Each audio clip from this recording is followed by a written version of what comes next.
notices. Therefore, may I take the opportunity before we proceed to welcome the Deputy President to the House and invite the Deputy President to answer the first question. Is that a point of order?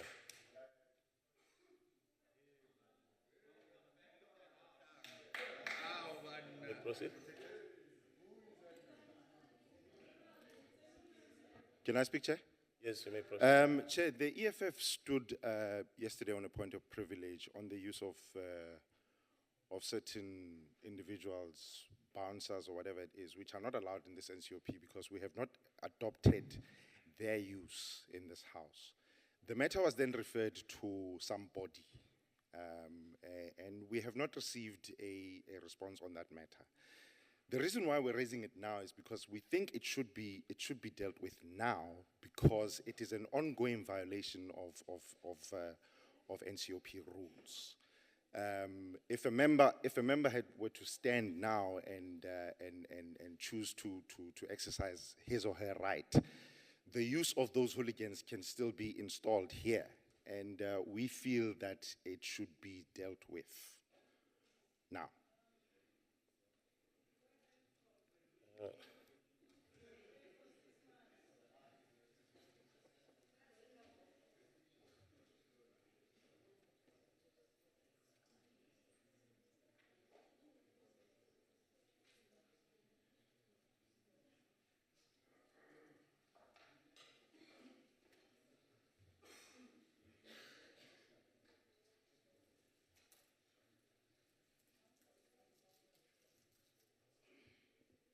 No, thank you very much, honorable members. The information with regard to what happened yesterday and insofar as how the matter was resolved, there has been a ruling, and there are processes that will then follow in dealing with the matter as you raised, honorable member.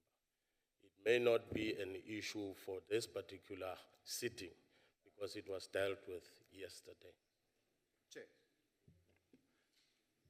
The reason why I'm raising it is because it may very well be an issue for this sitting. As I said, if a member were to stand up and exercise her right or his right to make a point or whatever it is, that member can, the bouncers or whatever they are, can still be called because it's a no man's land. There's no ruling on it at this point in time. And this is why we're saying that it should either be dealt with now, and we will give a leeway to say, if it can't be dealt with now, can we be given assurance that that those bouncers or hooligans will not be called into this House, which has not adopted their use? Honorable member, I've heard you, and I've made a ruling on the basis that the matter was raised yesterday. There was a ruling on the particular matter, and insofar as the rules of this House apply, if you are aggrieved of a particular ruling that has been made by a presiding officer, there are processes that can be followed in order to raise your grievance. For the purpose of today's business, we are taking questions to the Deputy President, and I'm worried over, you seem to be anticipating something that we are not sure of. So may we please allow the proceedings of the House to continue. I'm not satisfied, Chair, because there was no ruling as to, which is, and understand my point, I stand on a privilege of Rule 81, which specifically speaks to the privileges of members in this House. And it speaks specifically on that. There was no ruling as to whether the use of those hooligans is allowed in this House or not. And that is the ruling that we're hoping for today, this morning, so that all members here, including EFF and ANC and DA, are covered. It's no man's land at this point in time. Can I recognize Honorable Clement?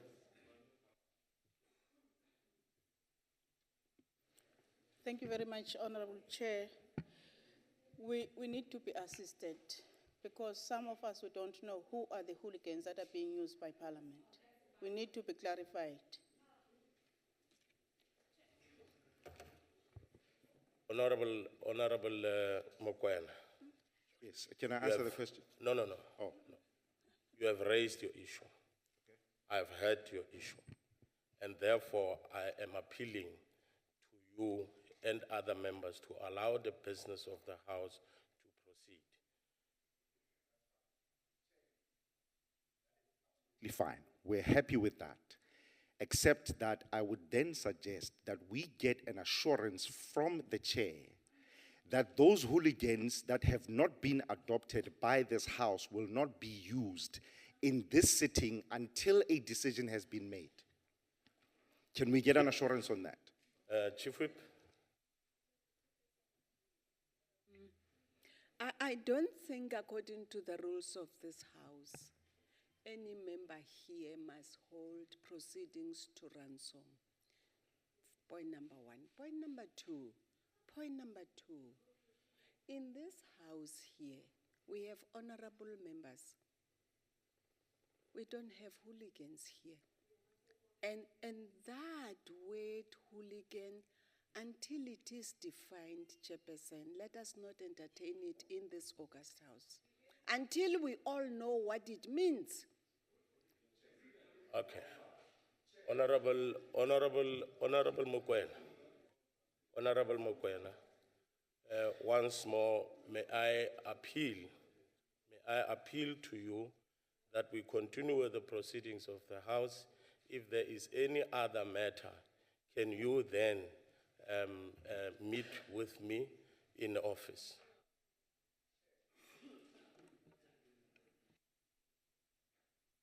I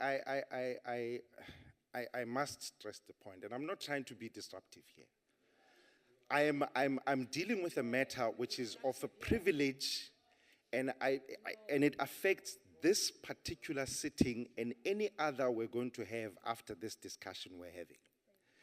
It pertains to the security of members. A member of the EFF here was assaulted by hooligans who have not been adopted. The use of, they've not been adopted in this House. We have not said to adopt the use of those hooligans in this House, and they assaulted her. And I'm asking that we be protected.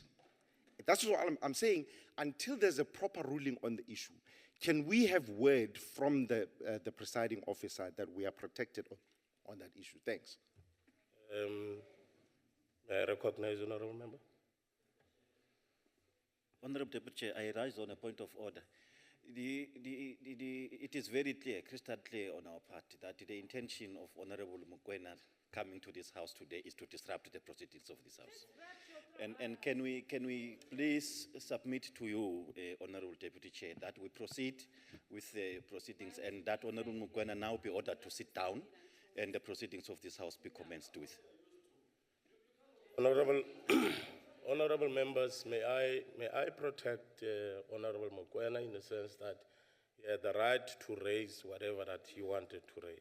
Honorable Mokoena, therefore, on the basis of that, may I once more appeal to the House to allow the proceedings of the House to continue within the boundaries of the rules that governs this House. Therefore, you do have a guarantee that as a presiding officer, I am going to act within the boundaries of the rules of the House. Therefore, can we continue with the proceedings of the House? Honorable Mokwele. Thank you, Chair. At least today you have given me a chance to speak. I'm rising on a point that my honorable member there rose on, a point of privilege to say, I as an individual, I'm traumatized. Being traumatized, it is because of the ruling made in this House. And that, you must keep quiet, please. And that on its own, it will not be of a favor to me. I won't be free to speak my mind in this house, because I know when I stand up to speak my mind, somebody will order hooligans, bouncers, to come and assault me again. So we are appealing to you, Chair, to say, up until the matter has been dealt with, let's agree that there won't be any means of that. There won't be any calling of those hooligans in this house. The house will proceed in order, because as a house we have never ever adopted the rules that governs this. So we must be treated like such, and we must request to your kind self to give us an assurance that those hooligans won't be called again in this house. That's an appeal. Honorable members, there is a consistent anticipation of something that we all don't know about. Consistently. And I have made a ruling, and I'm appealing to you, that we've got rules that governs the proceedings of this house. And these rules are protected by the Constitution of the Republic of South Africa. And as a result, there is nothing untoward that is going to happen that is outside of these rules that governs the proceedings of this house. And therefore, I'm appealing to you once more, honorable members. May we allow the proceedings of the house to continue. Honorable Mtile.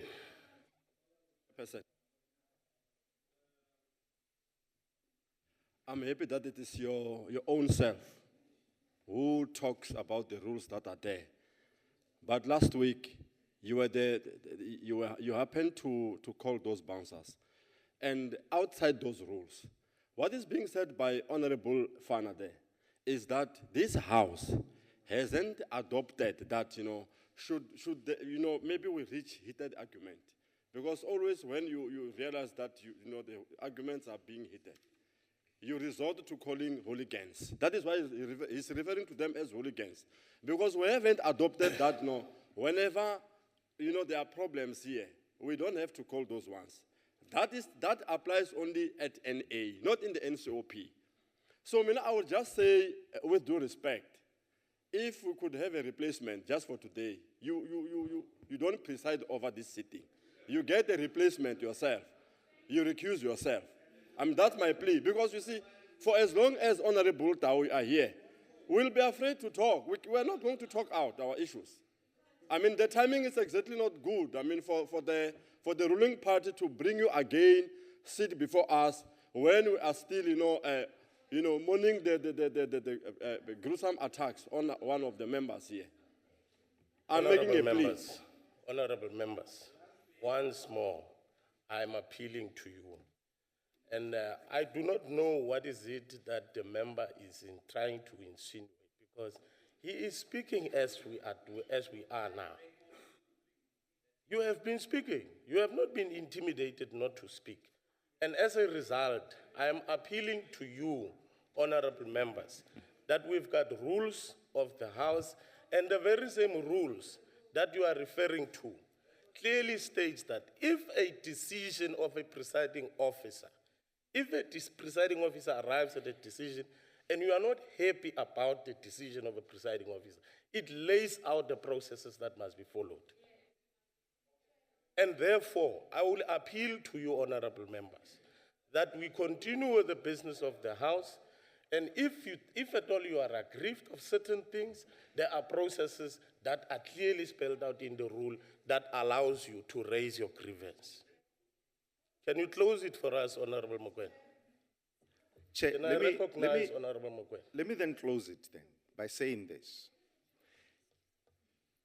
If a member of the House, whichever party they belong to, decides to exercise their right to express their feelings, their thoughts, whatever it is, and the House or the chairperson is not happy with the manner in which they're saying or whatever they're saying, whatever the circumstances, do we get an assurance from the presiding officer and the office that you will not call on bodies that are not agreed upon by this house or their use in this Order, house. order, honorable We've looked at members. the rules and we know that there's no agreement on the use of bouncers or hooligans here. Eh? Honorable members, take a seat. But the Honorable Mokoena. Tebe there is saying things I don't understand. Tebe. Honorable, order, honorable members. We don't want you to preside over here. Honorable members, honorable members. Can you just take your seat? Can you just take your seat? Once more, all of us as members of this august house, our right to freedom of speech is guaranteed by the Constitution of the Republic of South Africa. And it is the very same Constitution. It is the very same Constitution. Can I address you, honorable members? Can I address you? Can I address you, honorable members?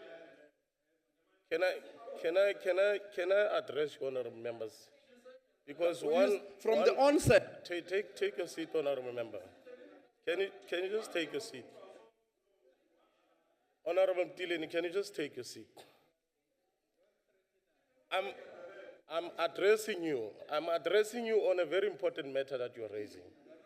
And I'm saying to you, the very same constitution that protects and guarantees everybody the right to freedom of expression and whatsoever, it allows Parliament to also set its own set of rules that will govern how it does its business. And I'm saying there is nothing outside of these rules that we are going to act upon, not unless there is an anticipation of something that we don't know. Can we allow the business of the House to proceed? you agreed that last week you made a You are mistake. all on your feet, all of you. I don't know who to listen to now. Now, you are all on your feet. You are all on your feet. I don't know who to recognize. May I recognize Honorable Matthys? Honorable Matthys, may I recognize you? The only right thing you need to do right now, Deputy Chair, is excuse yourself. You were the one that applied unjust rules. We have opened a criminal case against you. You brought in bouncers. You've assaulted our members. We cannot continue in this way, having you preside over a matter, trying to hold the executive accountable while we feel intimidated. Let's get another presiding officer. Let's get guarantees that no bouncers are going to come in this house and forcefully remove us. This is not the NA. Those rules have not been adopted. It's very simple. We'll go on. We've got a whole list of questions to ask the Deputy President, but we can't do this while you are presiding, while you called in bouncers, and you can't come here and tell us stories about the rules that you failed to apply in the last sitting here.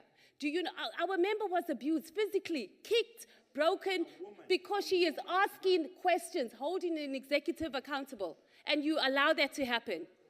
During Women's Month, you have no shame, and you have no shame to even come back here and still preside over the matter. You should have excused yourself until this matter was... Honorable Matthys, you've got the freedom of expression, but equally so, that freedom of expression shouldn't go beyond to a point where now you are going to be pointing fingers at me as a presiding officer. May I just enjoy that respect by not being pointed at as you address me. Honorable Trimbi, Modula Stilo ke a go leboga. I'm recognizing Honorable But Trimbi. you recognize me before. No, I recognize Honorable Matthys. May I recognize Honorable Trimbi? Honorable member. Honorable member. I will recognize you after Honorable Trimbi. Honorable member. Honorable member.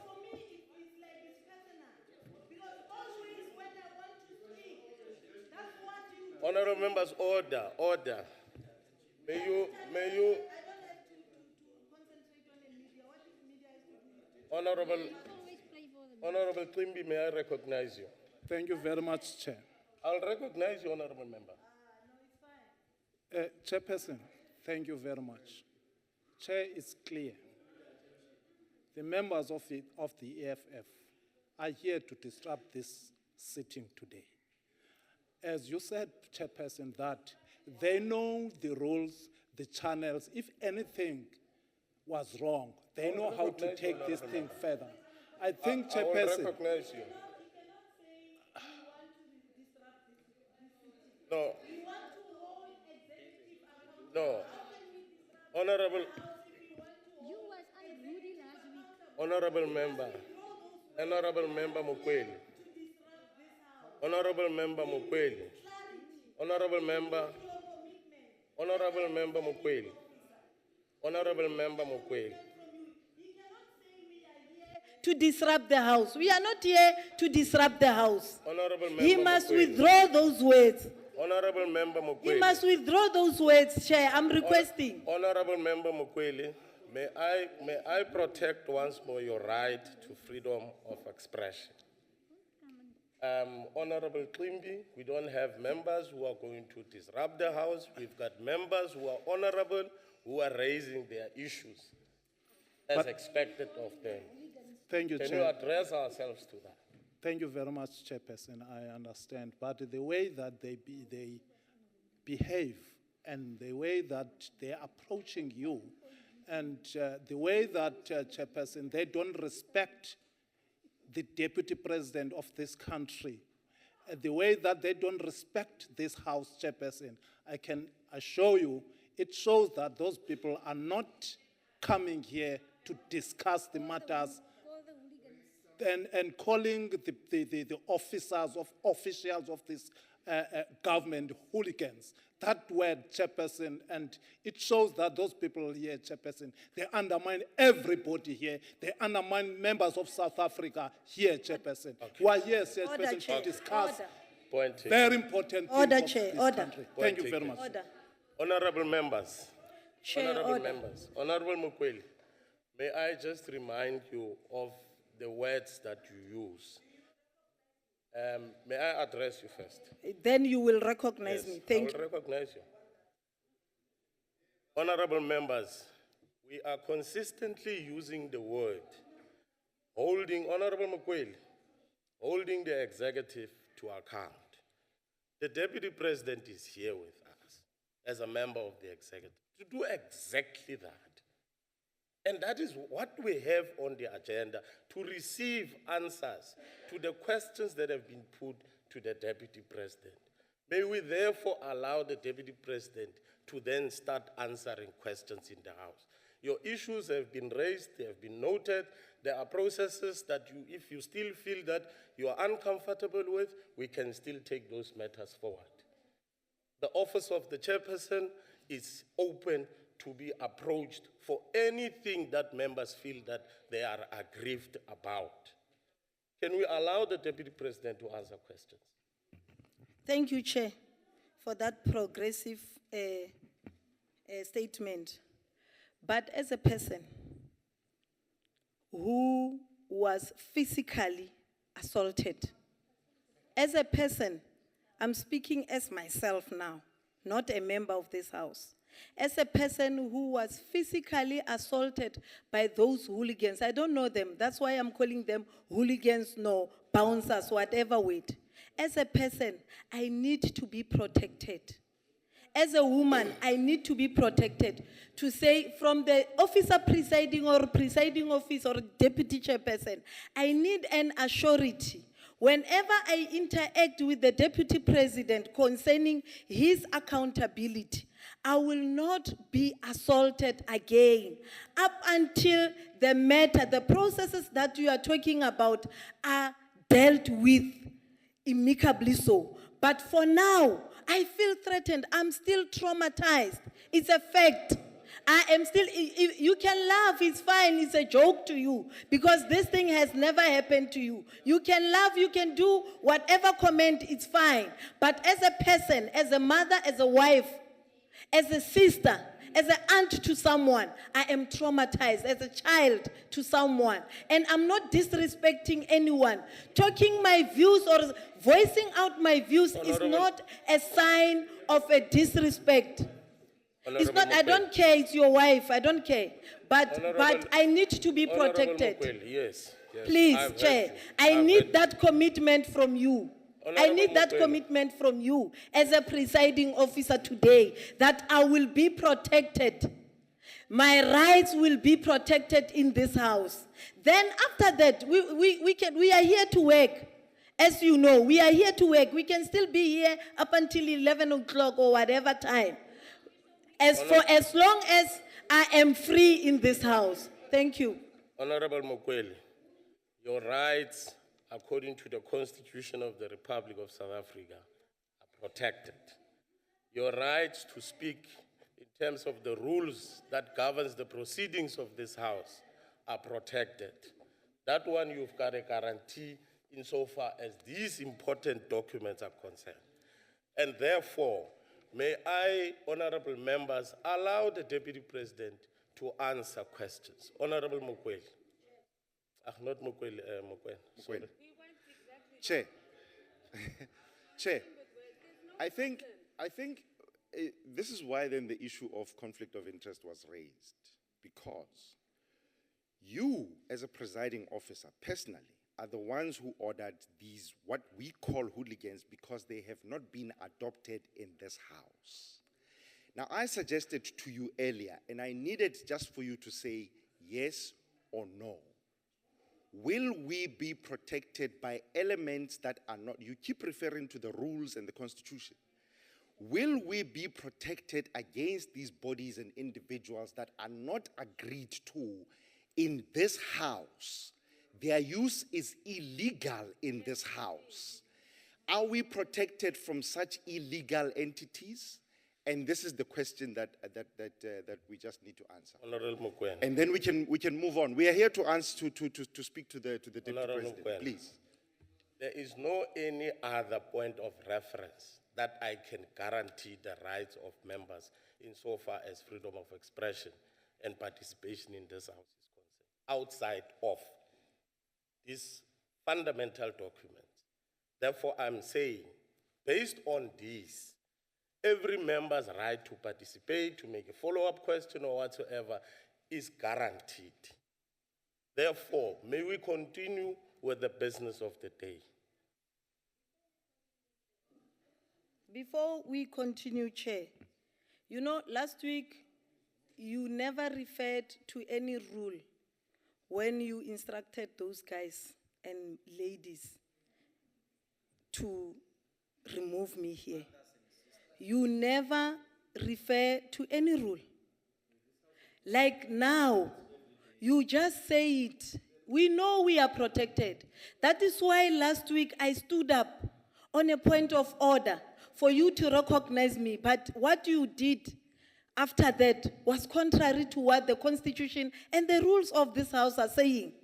So how will I know now if there is no commitment from your side? How will I know that I will be protected now? How will I know? How will another member from EFF know that he or she will be protected? Because you are just generalizing it.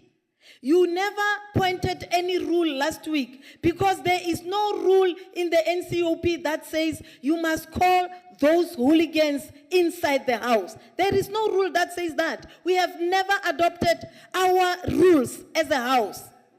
Honorable members, honorable members, may I take the opportunity to call on the Deputy President to respond to the first question. Honorable Deputy President, may you proceed. Yes, yes.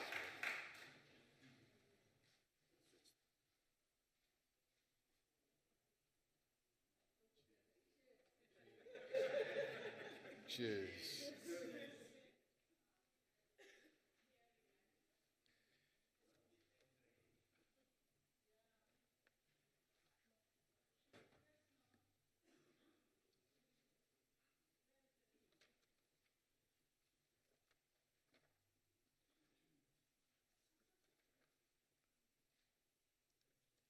Honorable Chairperson, honorable members,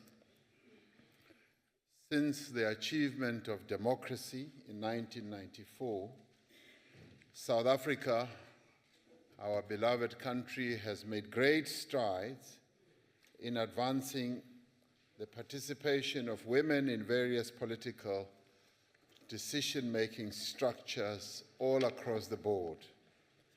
As South Africa, our approach as a country to this is informed by the founding principles that are enshrined in our Constitution. It is also in line with the SADC Protocol on Gender and Development.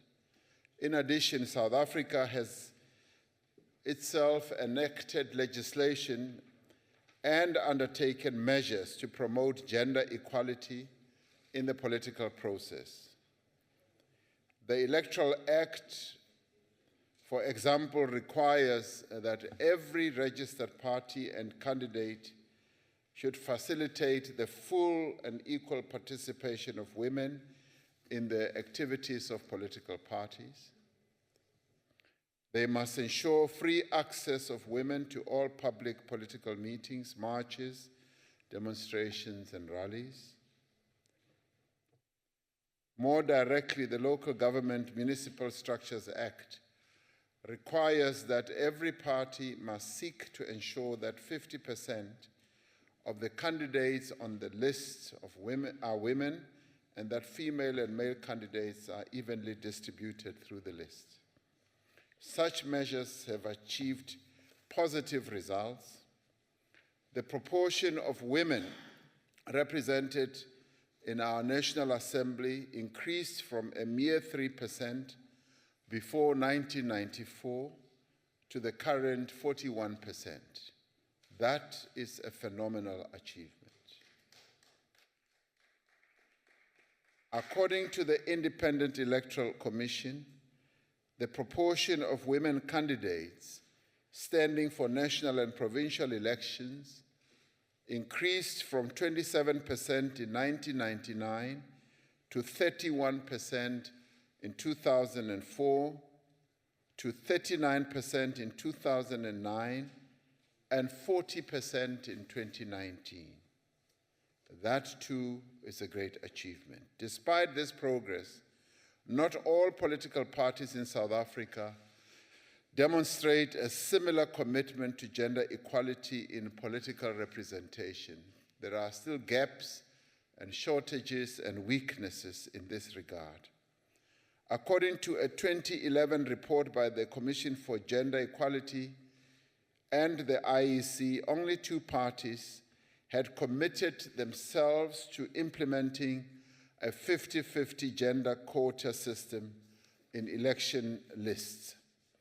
On these, the policies of the ruling party, the African National Congress in particular, have had a profound impact on the gender composition of this House, the National Council of Provinces, the National Assembly, provincial legislatures, local councils, and the National Executive, that is Cabinet.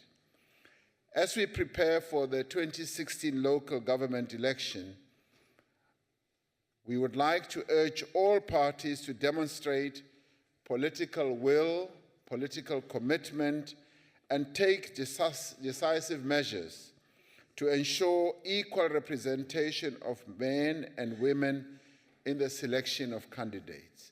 This is a golden opportunity that we all have as political parties to make sure that we make the representation of women in political decision-making structures of our country a true reality, and that we should move beyond lip service and make sure that it happens. It is clear that the achievement of gender parity will not be achieved merely through the enactment of legislation. All social partners need to work together to achieve real gender equality in the political process. At the same time, we need to ensure that the progress we make in the political sphere is matched by progress in such areas as education, in health, in the economy, and indeed in all spheres of South African life. I thank you, Mr. Chairperson. Thank you very much, Deputy President. I'm informed that Honorable Wana will then take the question of Honorable Samka. Honorable Wana. Thank you very much, Chairperson. Thank you, my Deputy President. My follow-up question is as follows. As much as I appreciate the legal framework that has been established in 1994 to ensure gender transformation in South Africa, but emphasis is that what is the government going to do to persuade other political parties to consider this framework of 50-50? Thank you very much. Thank you very much, Deputy President. As I said in my initial input, we call upon all social partners, all political formations in our country to emulate what other forward-looking political parties are doing and have done. And we have good examples in this regard. The African National Congress leads the pack. It has shown the way.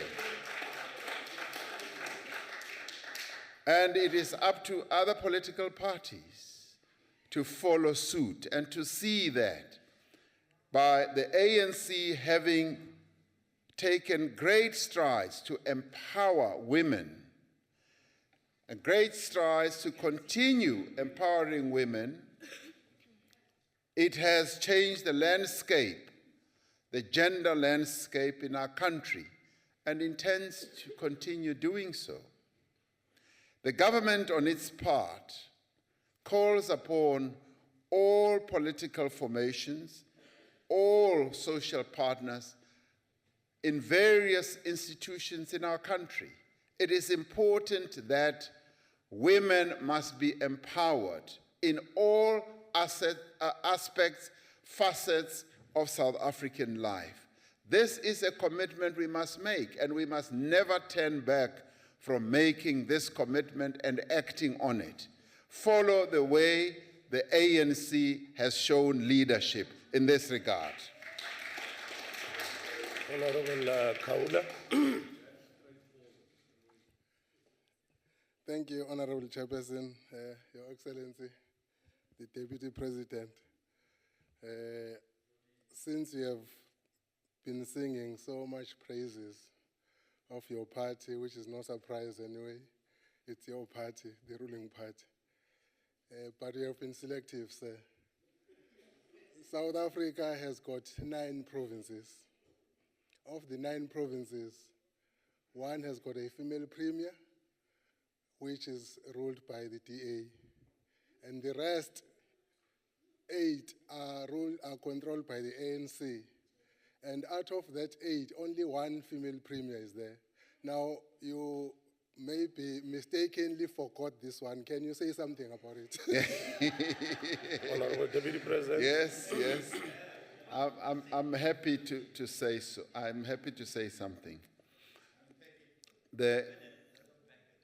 It's no spin. The question of the representation of women in the leadership of the African National Congress is beyond question. As we look at provinces, we've got 1 province where we have a female premier. And we have had more in the past. And as political processes move on and develop, we are going to continue to have more women as leaders of our provinces. Women play a critical role in the leadership structures of the African National Congress. And if you look at the representation of women in the executives of the provinces that the ANC is in charge of, you will find that women are well represented. In some cases, they are even in the majority. Now, that is an important aspect that should never be forgotten. So we are going to continue empowering our women. We are going to continue making sure that women do play a critical role in the life of the African National Congress. And all we are saying is we would like to see this repeated, this emulated throughout the country by other political parties, and they must stop hiding behind excuses that have run their day. It is time that women of our country should be empowered. You go ahead and do so in your own party so that we can copy from you as well. Thank you very much. Honorable Mokoena. Honorable Mokoena, and followed by you, Honorable. Thank you, Chair. Thank you, Deputy President. It does sound like a bit of a spin there. You were asked about the premiers, and you related to other issues. But I think just as a comment, in this House, if you look at the EFF, there are 3 women and 3 men. And that is leadership right there. But I think a more important issue is, I think, Chair, can I be protected? But I think the more important question, Deputy President, is the issue of, because we keep talking about numbers in this country, 50%, 50%. But what we're not saying, and there's a Department of Women in the presidency, and my question is, what is the qualitative contribution that department is assisting women with? Because we are still in a situation in which in the corporate world, women are still receiving lesser salaries. They are still not being respected by their people who work under them. And we still have, women abuse has increased in society today. What is the qualitative contribution that these numbers are going to bring to society? Thank you, Chair. Now, Deputy President. Chairperson, you will have noticed that the Minister of Women in the presidency had, through her department, been involved in a process of preparing a report which deals with the situation of women in the economy. And that report was launched by the President on the 9th of August, on National Women's Day. And that report was quite revealing in a number of ways, because it dealt with issues that still stand out as challenges to the women of our country, not only in political organizations or other organizations, but in the economy as well, in the workplace, where they work and eke out a living for their families and their children. Women are still at the lower level of the ladder when it comes to income, and women still continue to suffer the triple levels of disadvantage because they are women, because they are black. And that is something that still needs to be addressed. Now, that report highlighted the key challenges that we still need to confront and address, where we should be able to make quantitative moves or strides forward to fully empower women, and particularly as they are the majority part of the population of our country, and particularly because they carry a heavier burden of having to look after households, and many of the households we've got are women-headed, and they need more empowerment because they've got to earn better, they've got to get into much better positions, they've even got to get better education, better skills, so that they can bear this burden with greater ease. Now, the government, in responding to the challenges that women face in our country, set up this ministry in the presidency. Now, this ministry is dealing with all those challenges, and it has taken off in quite an impressive way, because the Minister of Women in the presidency is already going throughout the country, embarking on various campaigns and programs that are going to lead to the empowerment of women. Now, the focus on the issue of women has never been greater in our country, has never been greater in the way that we are going to embark on really effective campaigns going forward, and it has never been greater also in the way that a number of government departments, in everything that they do, they infuse the women empowerment element, that women have got to be empowered as they embark on programs and campaigns and everything that they do. So we are serious about empowering the women in our country. It's not only in putting them in various structures, it is also making sure that there is qualitative empowerment of women in many ways, in terms of ensuring that we do comply with what we have set out in our Constitution. Thank you, Chairperson. Thank you very much, Deputy President. The last question would then be for Honorable Julius. Thank you, Deputy Chairperson. Honorable Deputy President, you know, women deserve better or even the best. It is always the ambition of a Deputy President to become President one day or in his next term. And I'm sure you have an ambition to become President of South Africa.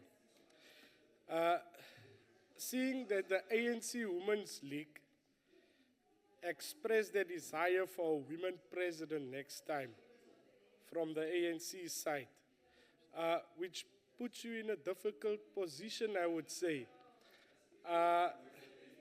Nevertheless, from your previous answer, can we now say that the ANC is ready for a female president? Will you support a female president for the next presidential candidate of the ANC? And Honorable Deputy Honorable President, Member Julius. yes. May we avoid, Honorable Members, order.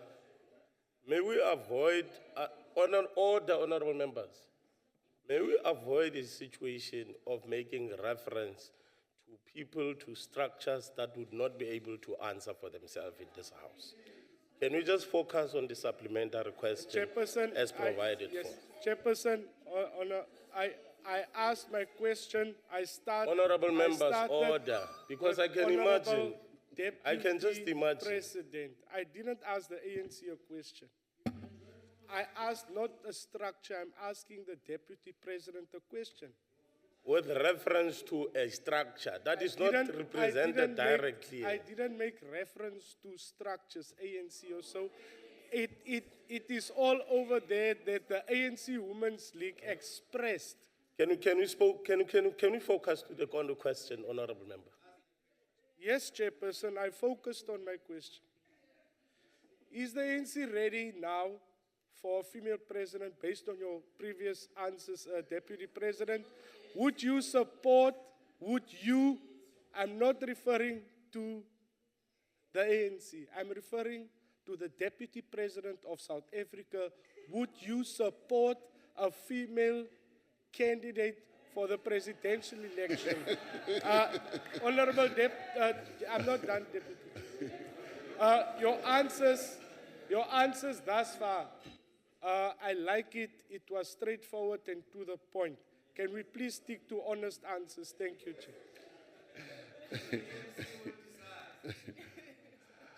Chair. Chairperson, I am fortunate enough to belong to this glorious organization called the African National Congress. Now, ever since its formation, this glorious organization has always expressed its own ambition about who should lead the African National Congress. And it has always acted on it. Over a 103-year period, it has had 12 presidents.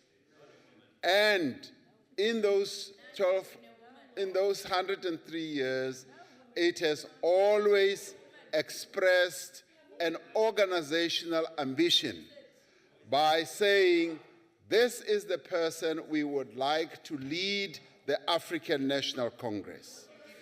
And it has never failed. It has never failed to choose a person that it believes will take the agenda of the African National Congress forward. Now, as I said at another place, over these years, the African National Congress, having not failed to choose who should lead the organization, will continue to do so. And when it chooses who should lead the ANC, it has wide choice. Wide choice. And in the end, this time round, so you know, it has 1.5 million members to choose from. It will survey the whole landscape. It will go through the length and the breadth of the country and say, I've got 1.5 million members. I am now going to finger one of them to become the president of the African National Congress. As for everyone else, and this is how we are schooled in the African National Congress, we are schooled to say the membership of the ANC will decide. They will decide. It is not up to you, fortunately, because you are not a member. It is not up to me, even though I'm a member. It is up to the membership of the African National Congress at branch level. Now, that is how democratic this glorious organization is. It has always done the right thing. So watch this space. It is going to do the right thing once again. Thank you very much. Thank you very much. Honorable members, I just wish to caution members. To heckle does not mean or equal to drown. So I just thought that I must caution members as you engage with the Deputy President.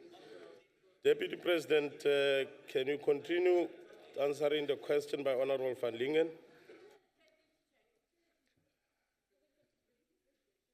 Chairperson,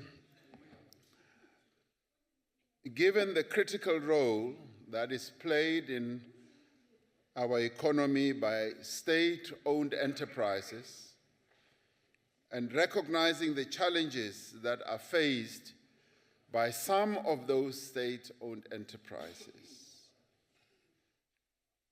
the Deputy President was tasked by the President to oversee the turnaround of some of these enterprises that are facing challenges, they being South African Airways, South African Post Office, and Eskom. It should be acknowledged that these entities all operate in very challenging and complex industries. And this is even more so now that the world economy is facing great difficulties. As you survey sectors of the economy in which companies or enterprises operate, those that operate in post office related businesses all over the world are facing great challenges and difficulties. Those that are operating in the airlines business, bar just a few, many of them are facing headwinds, both literally and figuratively. Those that also operate in utilities are also facing their own challenges. It is also worth noting that South Africa has well over 700 state-owned entities, both at national, provincial, and local level. Many of these are fulfilling their mandates, I would say, quite effectively and efficiently. You never get to hear about them because they're operating in sectors that are quite profitable and stable, and they are not facing the same type of challenges that the three are facing. Notable progress has been made in implementing a turnaround of Eskom, SAA, and South African Post Office. Valuable work has been done to stabilize Eskom and also to improve its financial position. Governance and leadership challenges that the utility has faced are being addressed, and quite effectively. With the support of the War Room located in the Presidency, progress has been made in the implementation of government's 5-point plan to address the country's electricity constraints. An important milestone, as we might all have heard, was reached this past weekend when President Jacob Zuma opened the first unit at Medupi Power Station. That unit will add, or is adding, 600 megawatts to the national grid. With regards to our national carrier, as a result of a focus, I think it is something to be proud of. It really is something to be proud of. We need to remember that Medupi is going to be the third largest power station in the whole world. And that power station is going to be in no other country than the Republic of South Africa. That is being governed by the African National Congress. We shouldn't forget that. Now, it is an important milestone. With regards to our national carrier, as a result of a focused effort by the board and management and National Treasury, as the executive authority, the going concern status of SAA has been restored. When you hear me raise my voice inordinately high, it is to try to drown the noise that I am picking up from here.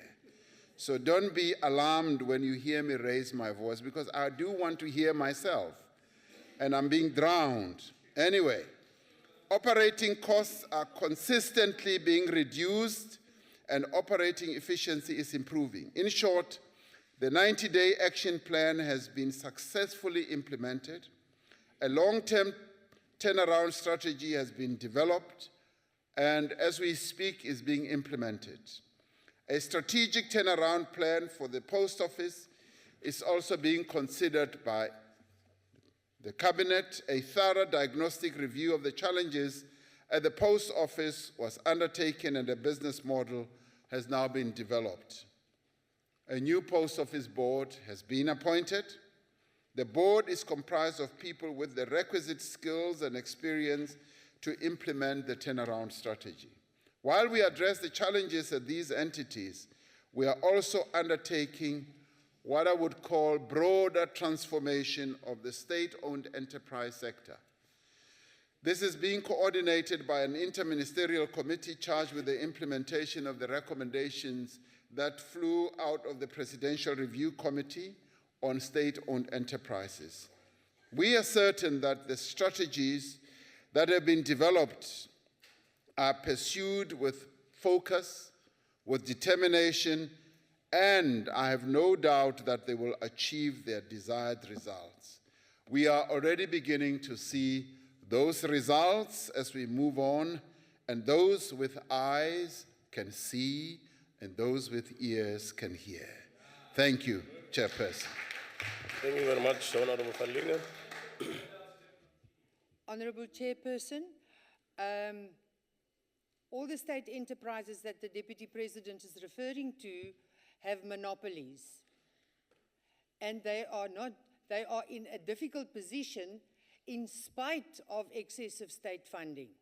So I would like to ask the Honorable Deputy President, we are experiencing a number of frustrating challenges associated with the functioning of the post offices in the Eastern Cape, particularly in Karedo and Ubertina Post Office, and all the others in the surrounds in that municipality, where the mail is not being sorted, the rent for the buildings are not paid, they are 3 to 4 months in arrears, and various other creditors are not paid. With the crippling effect this has on business, including the Kaukama municipality and the community in general, would the Honourable Deputy President agree that his appointment to oversee the Post Office and other state-owned enterprises' turnaround strategies is indicative of government's ultimate acknowledgement that they are failing to appoint competent authorities to run state-owned enterprises, and that it is a desperate attempt to save face of the current administration before the local elections next year? Deputy President. Thank you. Let me say at the outset that the work that is being done in state-owned enterprises has nothing to do with the local government elections. Nothing whatsoever. What the government is doing is to do its job, to make sure that the state-owned enterprises function effectively and efficiently. And anybody who really thinks that this is all being done to win votes, I think has got the wrong end of the stick, politically, I must say.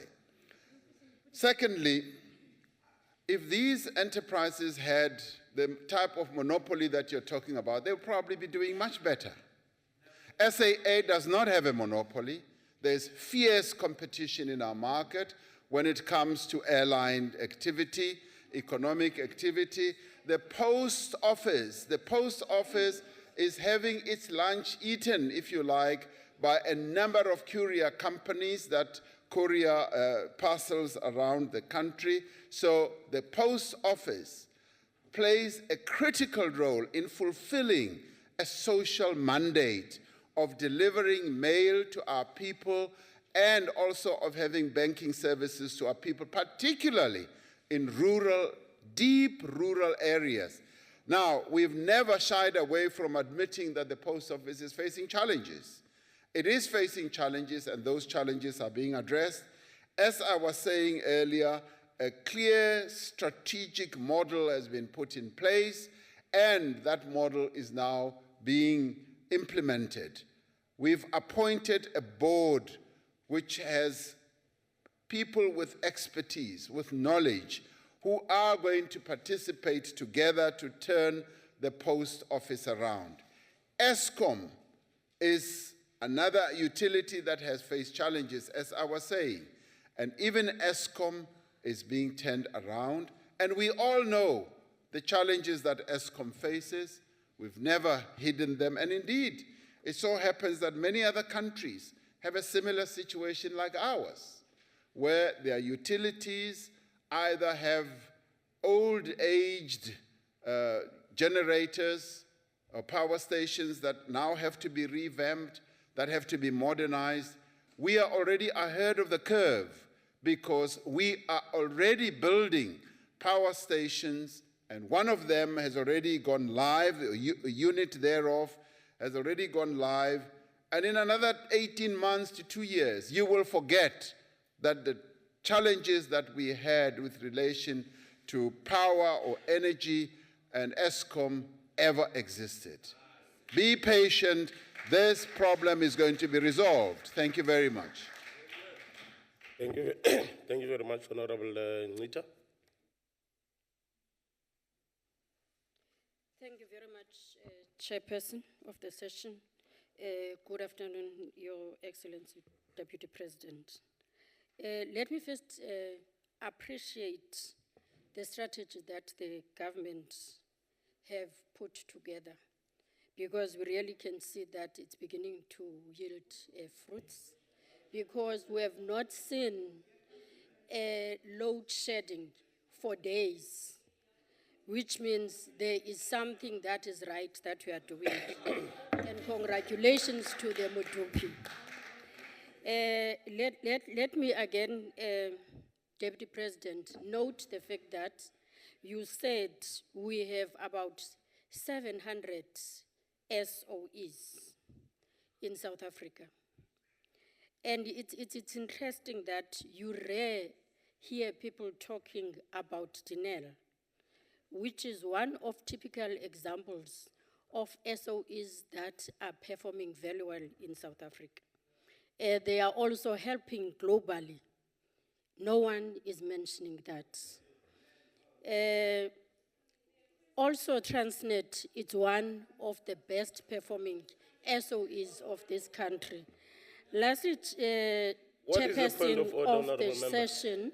Honorable Mngita, just hold. Is she singing praises or she's? No, is she that's not a posing point of question? order, Honorable Member. Take No, your no, seat, no, no. I please. think you are being unfair. Honorable Member. No, Honorable Chairperson. Mtileni, No, that is we are not a here- point of We order. are not here to sing praises. We are here to pose Honorable questions Mtileni. to the president. Honorable Mtileni, can you take your seat? She's The member has got. dilly-dallying and dilly-dallying, wasting our time. The question Instead is of not posing a straight directed question. at you. It is directed at the Deputy President, and the member has But that got is 2 not the question. minutes. She's singing praises. Honorable Mtileni. We are not here to listen to Honorable that. Mtileni. We are here for The questioning. member has got 2 minutes to make a supplementary question. Thank you very much, Can you allow the Chairperson. member to conclude her question? Honorable member, can you Thank you very conclude much, your question? Chairperson. The question, Chairperson, is that besides the three, What is your point of order, Honorable Point of order is Matheus? that you dismissive always when we raise on points of orders here. Number two, the member has been going on for over 2 minutes. I remember the very first time I raised a Honorable- follow-up question, I was interrupted 2 seconds. Honorable in. Matheus, Get to your point. according to the It's clock over that 2 I'm minutes. having here, It's like the a very member is long left with preamble. 30 seconds. I'm still talking though, you're not letting me finish. A very long preamble. I was advised by the chairperson of this house not to have a long preamble when I'm doing follow-up questions. Here, ANC MP stopped and she's allowed Honorable to have Matheus, a 2-minute preamble. Honorable Matheus, You must can you be please take your consistent- seat? No, you must be consistent in applying rules Honorable in this Matheus. house. It never happens. I'm Can still you- talking. can you please take I'm your not seat? finished. You're not consistent in Can you applying please take your rules seat, all the Honorable time. Matheus? So you must be consistent. That's what I'm asking for. Thank you. Honorable member, can you conclude your question? thank you very much, Chair. Besides the three Just let me recognize Honorable Nyambi. Thanks, Chair. I'm rising in terms of Rule 53, right of a member to speak. I request your own self, sir, to make a ruling about it. A member may speak in the council when called upon by the officer presiding. That is why I was standing up. I never just speak. So I am asking your good self, Deputy Chairperson, to make a ruling about that because that is what is giving us problems since we have started. Can I rule, honorable members, on that point, that let us adhere to the rule of speaking in the House? Honorable Mokoena. Chair, that rule will be adhered to. Thank you very Only much. if the chair has himself can assure us that members will be recognized, because this is not happening. in Honorable this Mokoena, House. you're on the list. You're on the list On the list of? of follow-ups. When members of the EFF here rise, I just raised my hands here now for a follow-up question, and you recognized somebody else who raised their hands 2 hours later. And it Honorable- happens all the time. Honorable This is- Mokoena. So all I'm saying, I'm Honorable asking, Mokoena. I'm appealing to your conscience and say, we agree with you that the rules must be adhered to, but can you also just recognize members? That is all. Thank you, Chair. Honorable members, my conscience is very clear. I am going to recognize members as and when they raise their hand to bring matters to my attention. I will definitely recognize them. Can I allow the member to conclude her question? Thank you very much, Honorable Chair. Chair, my question is that out of the 700 that the President have mentioned, I would like to know, apart from the three Honorable member, can you take your seat? Let me recognize Honorable Labuskafu. Thank you, Chair. My first point of privilege is you must sometimes look to the left. The second point is, on a point of order, Rule 40, if this House is going to be disrupted again in the way it is, I would ask the chairperson to ask the Deputy President to intervene and negotiate between the ANC and the EFF to resolve their difficulties outside the House. Thank you. No, honorable member. No, that's not a point of order. The question is conclude, that, honorable Chair, member? what is happening, Chair, about the 600 SOEs that we've never met, they are not mentioned except for the treaty. Thank you. Thank you very much, Honorable Deputy President.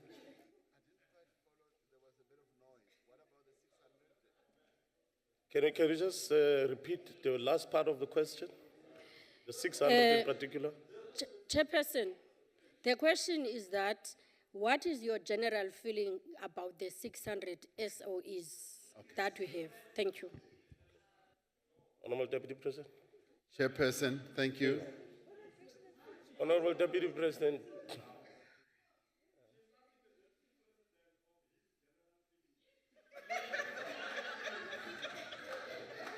Honorable, can you take your seat, Honorable Tilene? Deputy President. Chairperson. Just told Deputy President, Honorable Smith. My apology, Honorable Deputy President. Honorable House Deputy Chairperson, I've got a problem in my mind with the question that's asked, because that is asking for the opinion of the President, and that is not No, in line Honorable with Member, that is not a point of order. May we Honorable- allow the Honorable- Deputy President Chair, can to I answer just the finish question my- if Can he I just feels... finish my statement, please? Honorable Smith, Because- may I allow the Deputy President, can if I- he finds it... Can I please just finish my statement, because I did not finish to say what I was busy saying.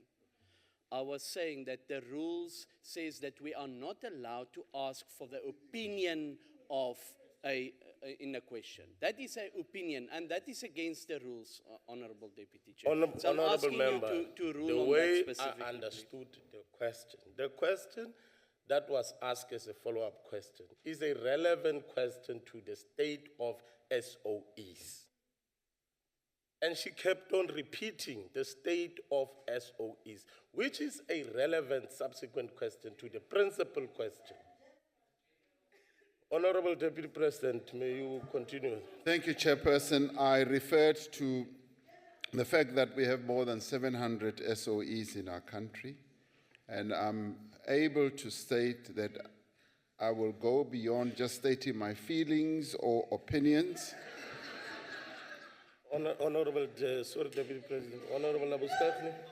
Honorable Chair, if I read this question correctly, it refers to 3 specific state-owned enterprises. So the questions that you allowed, with all due respect, that can continue to all 700 other state-owned enterprises are actually new questions. And in previously sittings, we were not allowed to do so. Thank you. Yes, the question says such as an example, honorable members, but the broad principle question is around the state of state-owned enterprises. Honorable Deputy President. Honorable Deputy Chair.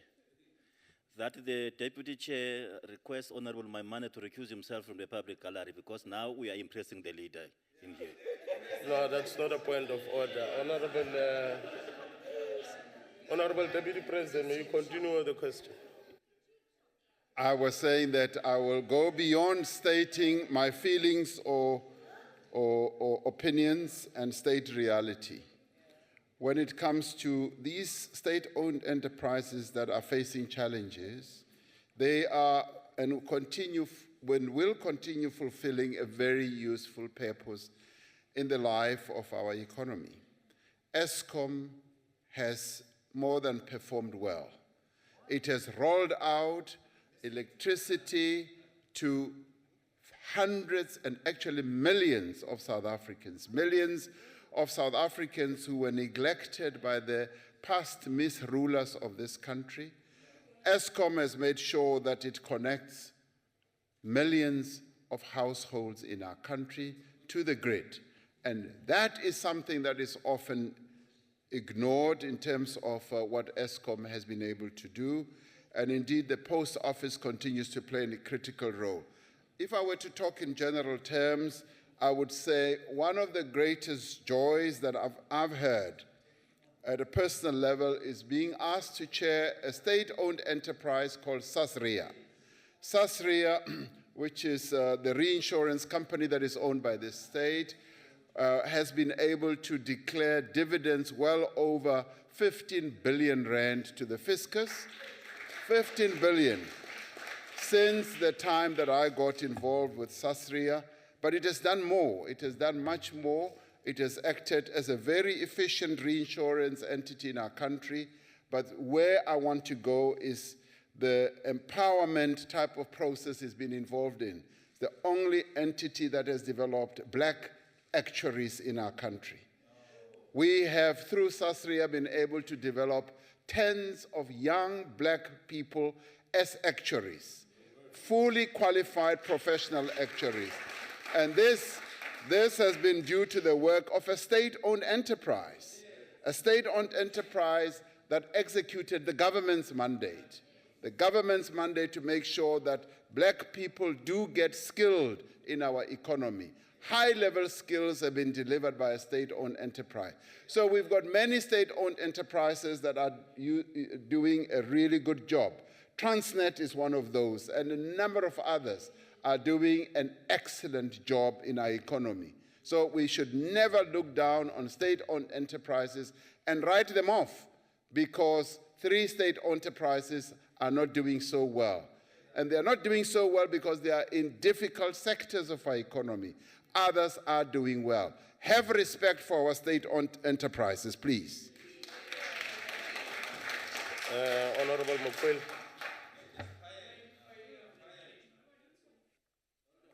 Thank you, Chairperson.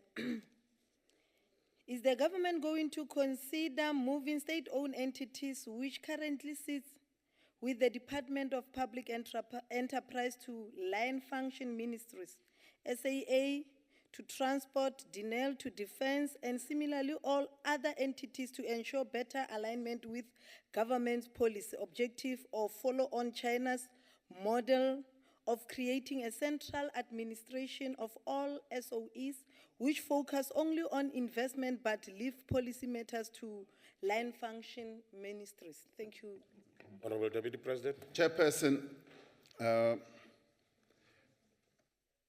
I did say that in another forum that when we went to China, one of our purposes was to go and learn how they manage their state-owned enterprises.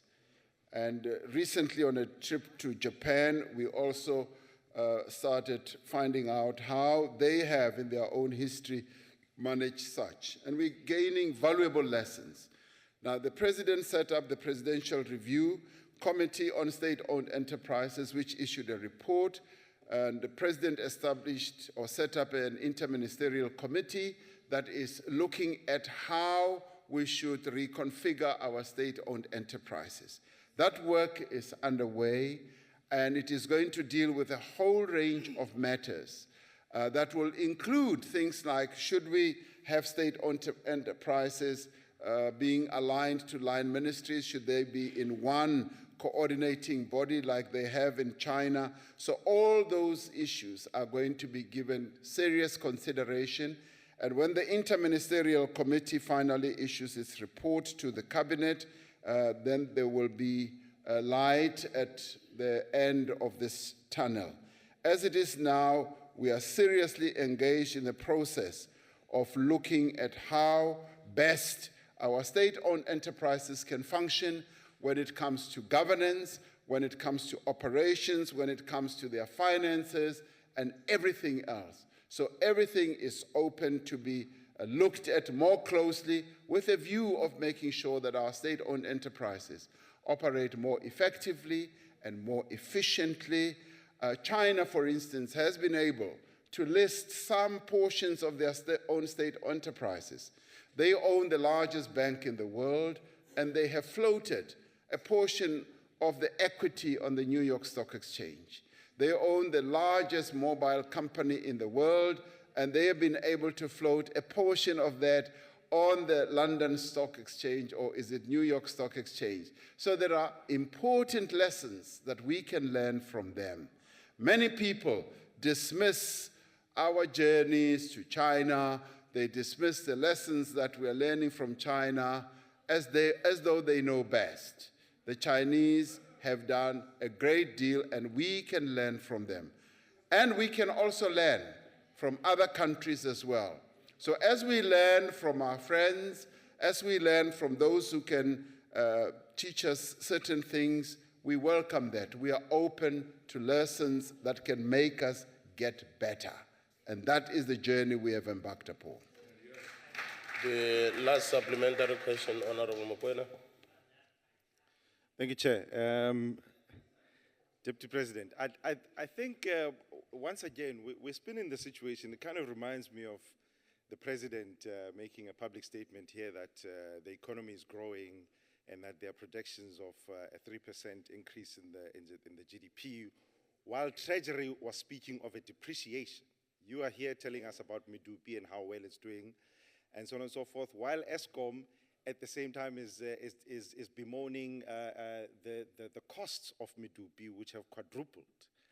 But I think let's not mince words here. What is at the core of, especially these SOEs that we're speaking of here, at the core is corruption.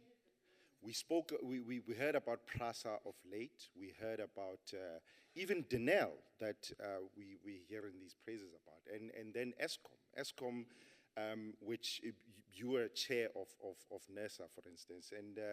And Shaduka is in the middle of a controversy of coal supply, which is double that of state-owned companies supplying coal to ESCOM. What is it that can I answer ask my own question? What is it that, because we always hear, especially in the state of address by the President, we always talk about corruption, and it is at the core of the depreciation of these SOEs.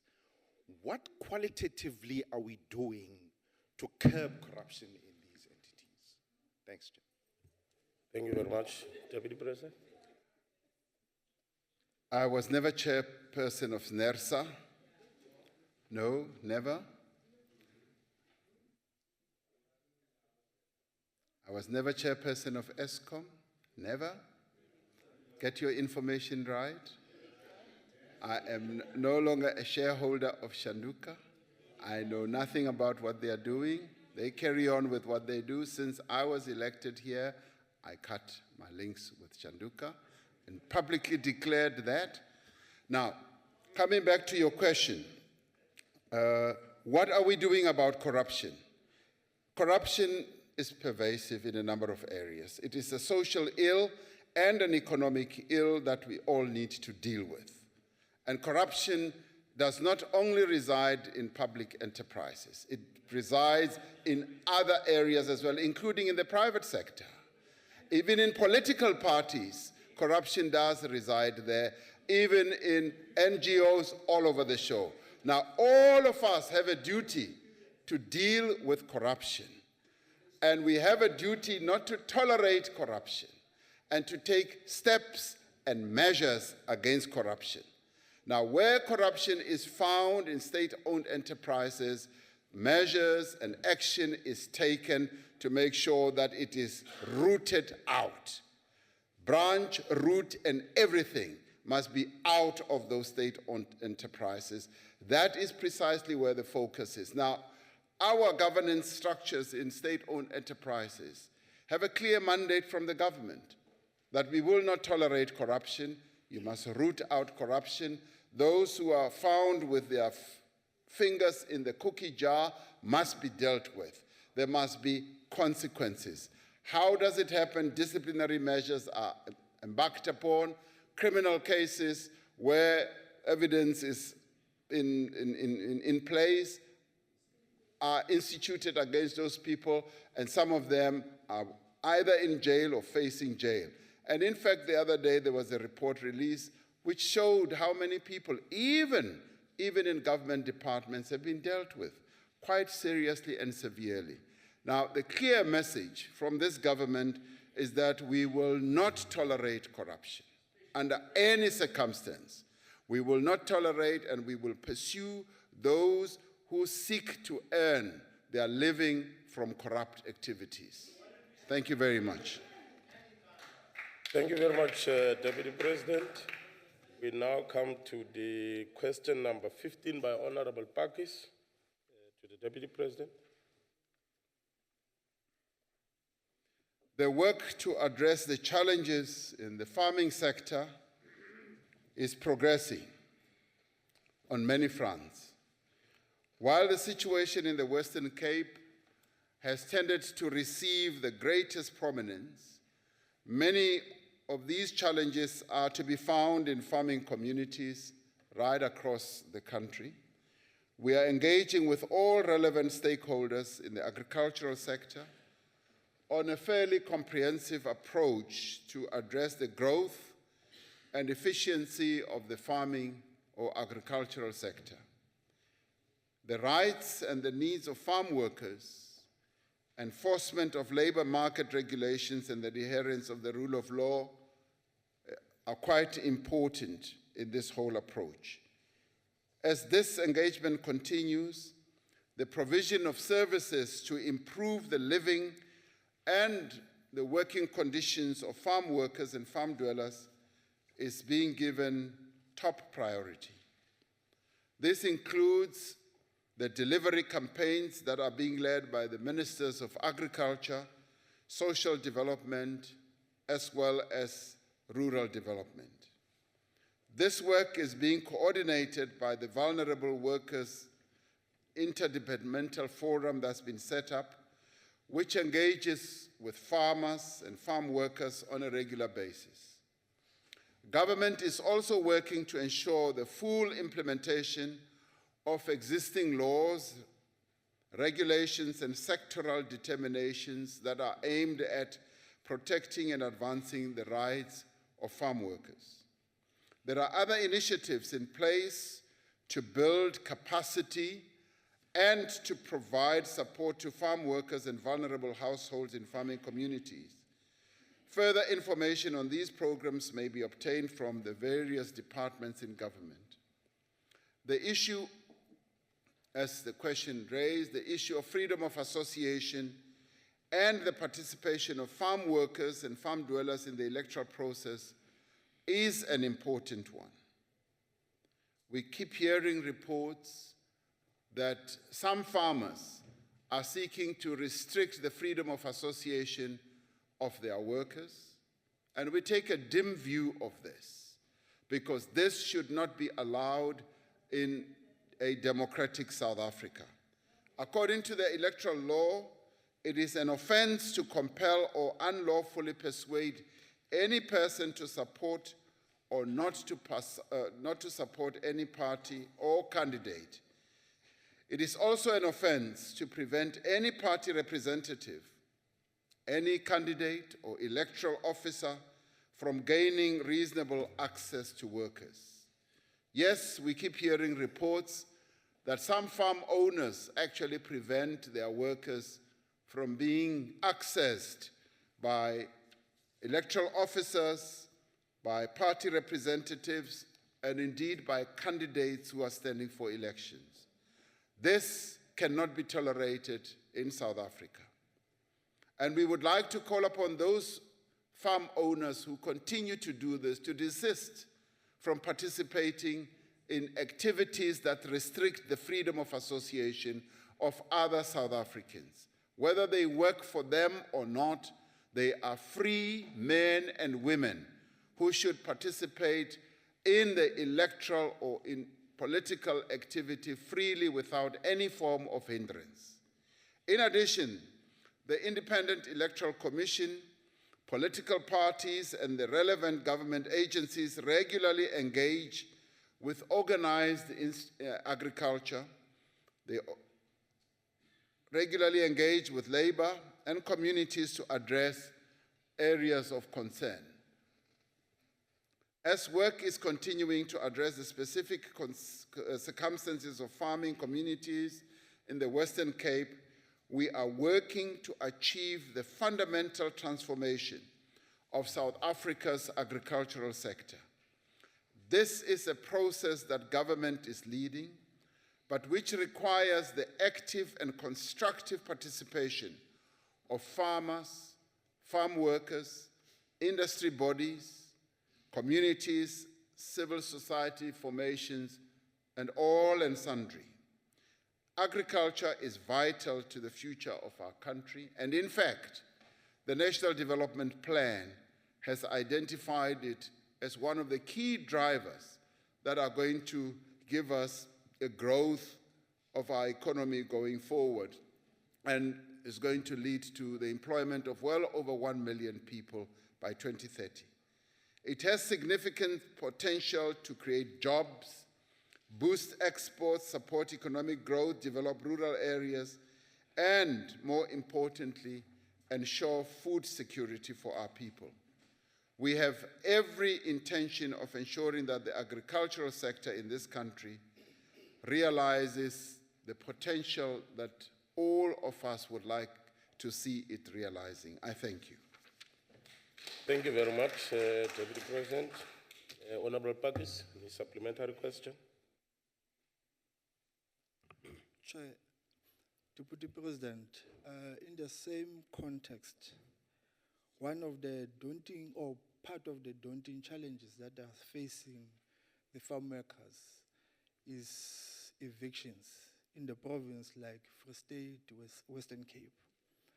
Maybe you can share with us what are the plans that could assist us to circumvent and surmount such challenges. Thank you. Thank you very much, Deputy President. I have in the past called upon farm owners to desist from evicting farm workers. And at government level, we continue to monitor this type of activity or incidences. And what we have found is that more and more, as this matter has been addressed through various processes, that evictions have tapered off or continue to taper off, and processes, legal processes and regulatory processes are now being followed to make sure that people do comply with the laws, with the regulations. So we've got structures and processes and systems and regulations that we've set in place to regulate the incidence of evictions. Clearly, evictions, as we have heard, continue, and this we take a very, very dim view of, and would like those to stop, and especially those that are being done in violation of the processes that have been put in place. And we continue to watch this space, and the processes that we have embarked upon of reforming the agricultural sector are also specifically aimed at addressing this question of the illegal and unlawful eviction of farm workers. So it is being focused on. Thank you very much, Deputy President. Honorable Labuskaghni, and followed by Honorable Mukwele.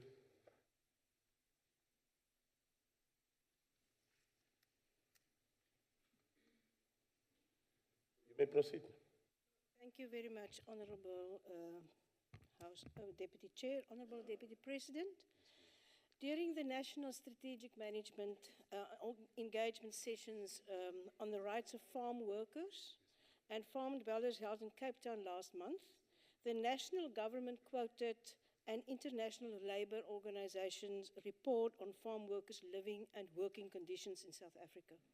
This report found that the Western Cape farmers offer longer seasonal employment and higher wages than those in the rest of the country. That because the Western Cape farms have been subjected to regular ethical trade audits from some time, they tend to be more compliant with labour and health and safety legislation, and that the Western Cape fares better than the other provinces when it comes to the utilisation of labour brokers to supplement its seasonal workforce. In this regard, as the leader, you as Deputy President, of yet another national task team, established to address the specific challenges and issues raised by the farming communities, what lessons learned in the Western Cape experience can and should be implemented in the other provinces to address the living conditions of farm workers there? Thank you. As a government, it is our task to look at processes and experiences that are unfolding throughout the country. We look at what is happening in each of our provinces, and what we always try to do is to take the best examples and apply them. I happened, as Deputy President, to be also involved in a process where we bring our provinces together, bring them together to see how they, as provinces, can learn from one another. The Western Cape is one of those provinces that has chosen not to participate in that type of process. As we participated in that process last year, we found that a number of provinces all have something to offer as lessons to one another. KZN was found to be leading through their Sukuma Sake campaign. A number of other provinces, Gauteng, the Free State. And it would be a good thing if the Western Cape province could participate in the next round that the Deputy President's office is going to convene, so that we can learn from each other. There isn't competition for a medal or some prize when it comes to developmental work. What we have is to offer lessons that we can all learn from. Now, if the Western Cape has done something very well, we would like them to come to this forum when I convene a meeting of all provinces so that they can come and outline exactly what they have done, as other provinces often do. So I look forward to the Western Cape participating in the next round that we have with all the provinces, so that we can all learn from each other. And hopefully the Western Cape can also learn a great deal from other provinces as well, particularly also when it comes to how to treat farm workers, when it comes to race relations, when it comes to a whole number of things Western Cape can also learn. I'd like the Western Cape to be a candidate for learning as well. Let them come and learn. Honorable Mokwele. Thank you, Chairperson. The only way to learn is for government to expropriate those land that was taken illegally from our people. Deputy President, since Minister Gugile Nkwinti announced his plan for new land reform policy that would see farm workers owning up to 50% of the farm they worked in, there have been massive eviction of farm workers from the farms they have been living on for generations. Over the past 20 years, more than 1 million farm workers have been evicted from the farms. Have this eviction forced your government to rethink its approach to land reform and the protection of those who stole the land from black people for the past 400 years? If not, why not? And another thing, Deputy President, that I would like to ask you is that, does the government have a legislative framework to deal with these illegal evictions? Because we cannot just learn and not come up with a system that will enforce these white people or whoever that is owning land. We know is predominantly, those activities are done predominantly by white-owned farmers to our black workers. What is it that the government is doing to address that matter? Because it is affecting us. And as EFF, we are saying we can vote for you if you change the constitution to say let the land be expropriated. That's our. Chief, for a minute I thought you would vote for us just without any conditions. Chairperson, there is legislative framework that deals with the farm evictions. The law is in place. It is being applied. And it is this law that has put the brakes on wide-scale evictions of our people from the farms. It does not mean that farmers do not take chances and evict workers. It does happen, but we've got remedial measures that deal with that. On the broader issue, the ANC government has committed itself to a land reform approach and policy. And it is a land reform policy that is working. It is being implemented. As we speak, the Department of Land and Rural Development is in the process of implementing it, and they've come up with various strategies.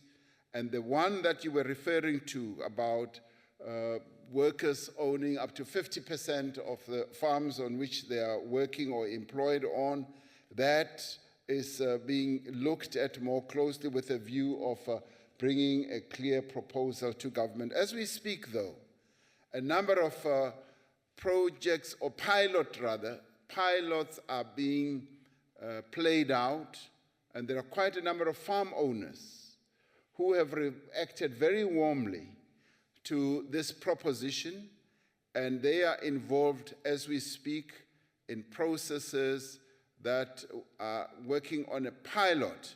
And once that pilot process has been completed, we will be able to see what the outcomes are and how practicable what has been tested is going to be.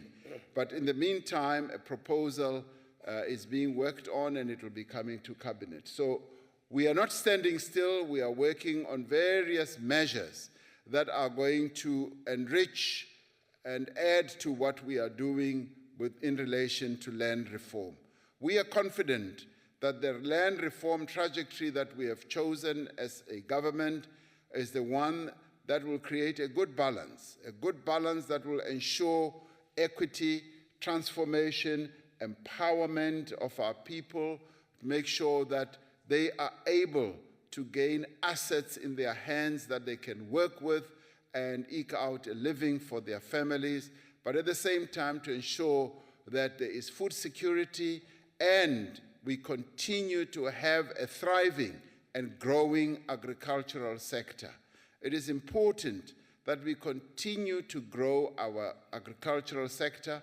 The National Development Plan itself has come up with a number of very progressive propositions with regard to the future of agriculture, and those propositions create a very good balance that will make sure that we are able in the end to create up to 1 million jobs, and we are able to effectively empower our people and ensure that they become very actively involved in agriculture themselves. Thank you, Mr. Chairperson. Thank you very much, Deputy President. And I must really also thank Honorable Mokwele for having used the entire 2 minutes allocated for her follow-up question. Thank you very much. Honorable Mpamba Subugwana.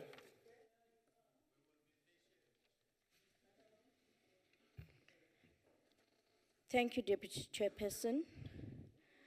Honorable Deputy President, during investigation into the 2012 outbreak of farm workers' protests and deterrence here in the Western Cape, it emerged that the National Department of Agriculture, Forestry and Fisheries transferred an amount of 2 million to the ANC-aligned Bausi Agricultural Workers Union of South Africa, shortly before it subsequently fueled the violent protest. The department also admitted in Parliament that the union played a critical role in mobilizing the striking workers towards the calmness and constructive engagement with the employers. In the light of the government's commitment to engage with the living conditions of farm workers, especially in the Western Cape, Deputy President, What amount has been budgeted in the current financial year to fund the instigation of violent protests among farm workers in the run-up to the 2016 local government elections? I thank you, Deputy Chairperson. Thank you very much, Deputy President. I didn't quite understand. What amount has been budgeted to what, to fund? Can you repeat? If I could just recap on that one, I want to know from the Deputy President, what amount has been budgeted in the current financial year to fund the instigation of violent protest here in the Western Cape among farm workers in the run-up to the 2016 local government election? I thank you. Deputy President, it sounds like a... As I understand it, how much has been budgeted to fund the instigation of violence? Investigation of violence in the Western Instigation Cape. or investigation? I think it's instigation. She said instigation of violence. Now, Deputy President, clearly, Deputy President, yes, ma'am. the Didorans protest that happened in the Western Cape had been fueled by the ANC. And I'm giving you Honorable the member. history towards it and what your Honorable role member as the Sibakwane. governing ruling party did Honorable in terms Sibakwane, of can you- instigating those. And I want to know, Honorable Sibakwane. in the upcoming Deputy Chairperson, I'm calling, please. I'm calling you to order, honorable member, because now, instead of focusing on a subsidiary question, you are raising other issues and allegations. This is my follow-up question. Honorable Sibakwane, can you just take your seat now? I think the first part of your question was a subsidiary question. The second part of it sounds like as if it's a new question, because it is motivated by allegation that cannot be proven in the House sitting. So therefore, may I protect the Deputy President from answering something that will not be substantiated in this House. Honorable Sibakwane, may you take a seat and allow the Deputy President to answer the question.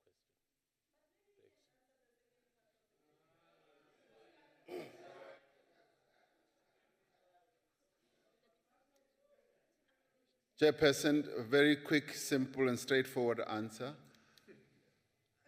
She asked, how much have we budgeted to support the instigation of violence? The answer is, we do not do things like that. Full stop. All right.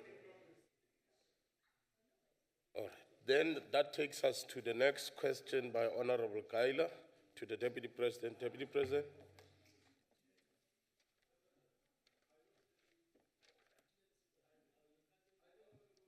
No. It was the fourth. May I allow the Deputy President to answer the next question?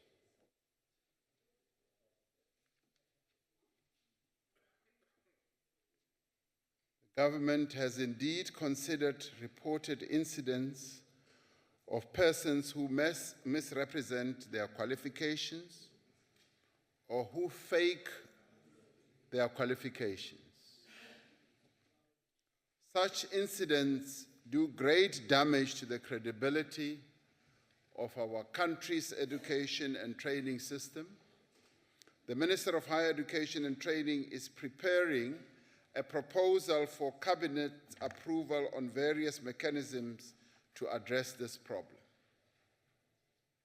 This is being done as this problem has reared its head in such a way that it needs attention. Further details will be available once Cabinet has considered and approved the proposal. The Minister has already requested the South African Qualifications Authority to establish a national register that lists the names of individuals who have misrepresented their qualifications and who have invalid qualifications. It is important that the rigorous verification processes that are undertaken in the public service at national and provincial level are extended to other public institutions and entities. We urge all public and private entities to make every effort to verify the qualifications of all prospective employees and directors, and to report any suspected fraudulent activity to the South African Police or the National Prosecuting Authority. We call on members of the public to ensure that they do not jeopardize their employment prospects, or face criminal charges by misrepresenting their credentials or qualifications. And when it comes to qualifications, it's either you have it or you don't have it. And if you don't have it, do not misrepresent yourself. Go and study and get your qualification, and only when you are qualified can you put that qualification in your curriculum vitae or put that qualification behind your name. That is the bottom line when it comes to this. We've got to stop being a country which has people who misrepresent what they have qualified in. That is something that we must obliterate from the face of South Africa. Let us not be fakes. Let us not be fraudulent when it comes to our qualifications. Let us be properly educated people. If you are not educated, don't claim it. Have it or don't have it. Thank you. Thank you very much, Deputy President. Honorable Kaila, any supplementary question? Deputy President, given the frequency of these incidents as rapidly reported in the media, which may point to the gravity of this problem, don't you think that this should be declared a national crisis and that a mechanism be established to bring sustainable, lasting solution? Such mechanism may include such approaches as was adopted during the National Campaign on Gun-Free Society, the Truth and Reconciliation Commission, and what the South African Revenue Services would apply as and when necessary, with various consequences to be faced by those who may be found on the wrong side of the law. That is precisely what I referred to earlier, that the Minister of Higher Education and Training has already embarked on a process and is preparing a proposal that will be put before Cabinet to make sure that we root out this terrible behavior that some of us as South Africans have been found to be prone to. Now, what it is going to result in is to have measures that will end up with those people either being reported to the police and being charged, and the National Prosecuting Authority also preferring charges against them. Now, he has also approached the National Qualifications Authority to begin the process of preparing a list of those people who fraudulently claim that they have got qualifications, so that they are in a list and they can be named and shamed. And this time round, if they have utilized fake qualifications or fraudulent qualifications, they will then be subject to being charged and being arrested and criminally charged and being jailed for having claimed to have a qualification which they do not have. What a shame it would be. Thank you. Thank you very much, Honorable Mohapi. Thank you very much, Deputy Chairperson. Chairperson, Deputy President, let me welcome with gratitude your response, which is more informed, especially around this particular matter. Deputy President, the misrepresentation of qualification can be an embarrassment indeed to South Africa, especially where we know that what you believe always manifests in how you behave. We have observed, Deputy President, that in most instances, this sketch of faking qualification is applicable in both the public sector and the private sector. We need also to acknowledge, Deputy President, with concerted effort from the government led by the President Jacob Zuma, deputized by your good self, where you work closely with the Quality Council and South African Qualification Authority, especially where they deal with verification of qualifications. Recently, in 1999, there was a labor court case between a certain Hawk and Mr. Electronics, where an employee was dismissed for the simple reason of misrepresenting her qualifications. Indeed, Deputy President, we know that the secret of success lies on the ability to listen. I've heard earlier on what you said, but where you want to make more emphasis on this particular matter, what can be a call from the presidency, especially for those that are still consistent and persistent to pursue this particular misrepresentation of qualifications? Thank you. Thank you. Thank you very much, David President. Thank you. The call we would make to all and sundry, and indeed to all our people in South Africa, but more especially to young people, is that it is only through hard work that you'll be able to reap the best results and outcomes for your life. And that especially revolves around qualifications.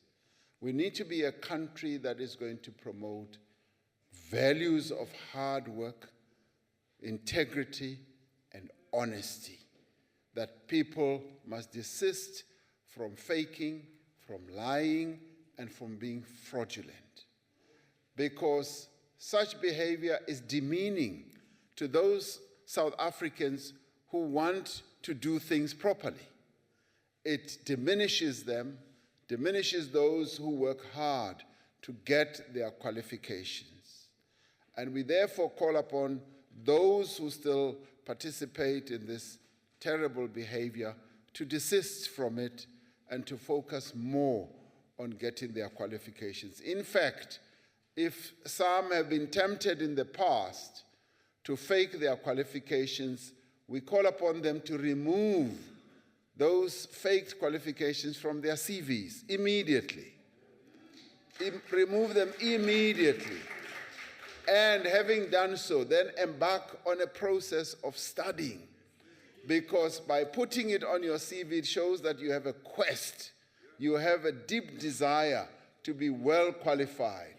What you now need to do is to fold your sleeves, like many of us have had to do in our lives, and work hard day and night and get your qualification.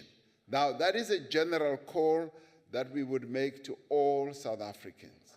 And we say, there is still time to redeem yourself. Remove those unwarranted qualifications from your CV. So that is something that we say should be done right across. And by the way, it should be right across. It should affect all people in various formations, political parties, companies, you name it. Act immediately and become an honest person, a person with great integrity. And don't ever be found wrong-footed, because you will be put to shame. Thank you very much. Thank you very much, Deputy President. Honorable Faber.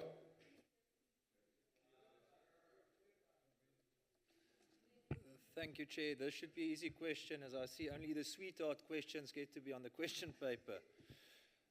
Yes, thank you, Honorable Deputy President. Regarding public sector employees who are found to have misrepresented their qualifications, starting with people like Dr. Paulo Jordan, Parasa Head Engineer, Mr. Mtimkulu, and the SAB Chief Operating Officer, Mr. Motsuneng, for example, how many more international trips is Honorable Deputy President willing to take on behalf of President Zuma to save the country's image from international embarrassment and to assure that the international community that South Africa is a safe option for job-creating investment? Deputy President, you'll guide me. Names have been, honorable members order, names have been mentioned of people who are not members of this House, would not be able to respond on allegations that have been leveled against them. Some of the names that have been mentioned here are cases that are before certain processes. Some of the issues that have been mentioned are matters that are still under investigation. Now, I wish to ask Honorable Faber, in the light of the principal question, is it possible to rephrase your question in such a manner that it then is located within the principal question? Chairperson, are you asking me to withdraw these misrepresented qualifications of Dr. Jordan, Head Engineer Mkula, and the SAB Chief Operating Officer, Mr. Motsuneng? Are you asking me to not mention it in the names again, as it will be before court? Then I won't mention it again. Okay, fine. What is the question in actual fact? The question is, how many times is the Deputy President still willing to go and try and get investment for us after being embarrassed so many times? Deputy President, I think that's a totally new question. I don't quite understand the question, but suffice it to say that when we embark on international trips, obviously our main and sole purpose is to promote our country.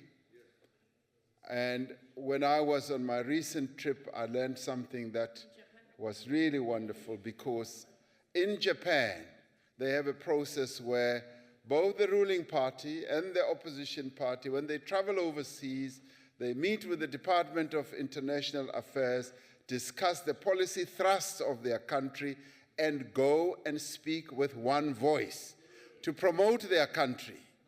And then they say, we will fight when we get home. But when we are overseas, we promote our country. We will not backbite our country. And I will call on all of us as we travel abroad. When you travel abroad, go and promote South Africa Inc. Promote your country, demonstrate your patriotism, and show that you love this country so much and you want it to win all the time. So when we travel, what we are essentially doing is to promote our country, to show the best side of South Africa and try to attract investments to South Africa and tell the true story about our country, the very best of our country, and get people to see South Africa as the best country that it is in the whole world. Thank you very much. Thank you very much, honorable members. The last name that I have on my list for supplementary questions, I take it is a special delegate. Thank you, Chairperson. I'm covered. Or are you covered? Okay, fine. Good. What is that now, Kaula? Okay, can we then proceed to the question by Honorable Ntebe?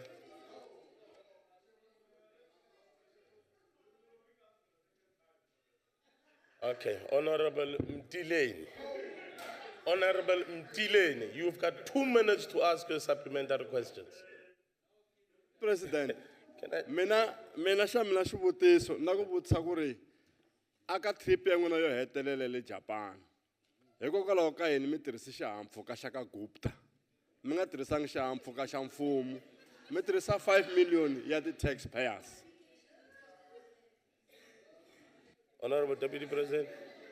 Thank you.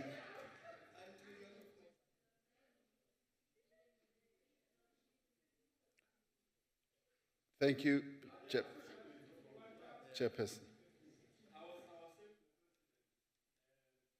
Trip to Japan. He opted to use the Gupta jet. Why did he use the Gupta jet instead of using the jets that we have in government? Honorable Mtileni, order, honorable members. You see now, when we started, we said we were going to be guided by the rules of the House. And here we have a question that has got to do with Human Resource Development Council and government and all those sorts of things with regard to qualifications and so on. If you want to put the question around the achievements of the president in his trip to Japan, may you formulate that question so that the deputy president must then be able to answer that question. No, not for today. Not for today. No, not for today. This is a supplementary question to the principal question, which is irrelevant. Chairperson. Can we proceed to the next question by the Honorable Ntebe to the Deputy President? Deputy President? Chairperson, I'm quite happy to answer that question. And to say that we have nothing to hide. As the Minister of Defense addressed the media and outlined the circumstances around which we undertook that trip to Japan, there was nothing much more than that. When the Deputy President travels, my office always tries to see what is the best route to travel to the next destination. Is it commercial? And if we have a plane in the Defense Force will line out a plane that is appropriate to get us to that destination safely. And if not, the Defense Force will then charter. As it turns out, in this regard, the Defense Force looked for a plane amongst the fleet of planes that they have and found that there was no plane that could take us to the destination in the way that would have been appropriate. They then chartered a flight. They did not know who that flight belonged to, nor did I know. I did not know who that plane belonged to. We flew to Japan in that flight and had one stop. Now, the information about the ownership of the plane only comes out much later. Now, let me say that what we always seek to do is to find the most cost-effective way of taking us to whatever destination. And that we will continue to do, make sure that taxpayers' money is saved. And in this case, it so happened that because of the commitments that we had and a number of other engagements that we had, the best way to travel was to have a plane chartered. Now, that is the reality. You believe it or not, but that is what we can put out there honestly and openly, and in the end, it is the truth and the reality. Thank you very much, Mr. Chairman. Honorable members, no. We are done with supplementary questions. And I must just make the point. Let me just make the point, honorable members. We appreciate the fact that the president was able to take the question. But may it not be a precedent where new questions will then come in that are irrelevant to the principal question. Yes, I will definitely try my best to protect that. We shall now proceed to the next question by Honorable Ntebe to the Deputy President. Honorable Deputy President. Mr. Chairperson, during my visit to Lesotho on the 30th and 31st of July this year, I had the opportunity to brief a number of stakeholders in Lesotho on the decisions that were taken by the double troika of SADC in Pretoria on the 3rd of July. This included the decision to set up a commission of inquiry, primarily into the circumstances surrounding the death of Brigadier Mahau, previously Lieutenant General of the Lesotho Defense Force. I met with the government of Lesotho, the leadership of the opposition parties, the Council of Churches, as well as the Council of NGOs. All stakeholders have welcomed the establishment of the Commission of Inquiry as they believe that it will help them in coming out with the truth of precisely what happened around a number of issues. The Commission will allow for an in-depth investigation into an incident that deeply affected the people of Lesotho. It should provide insight into the challenges facing the security forces that will be useful in determining a way forward. all stakeholders remain concerned about the long-term political and security stability of the kingdom.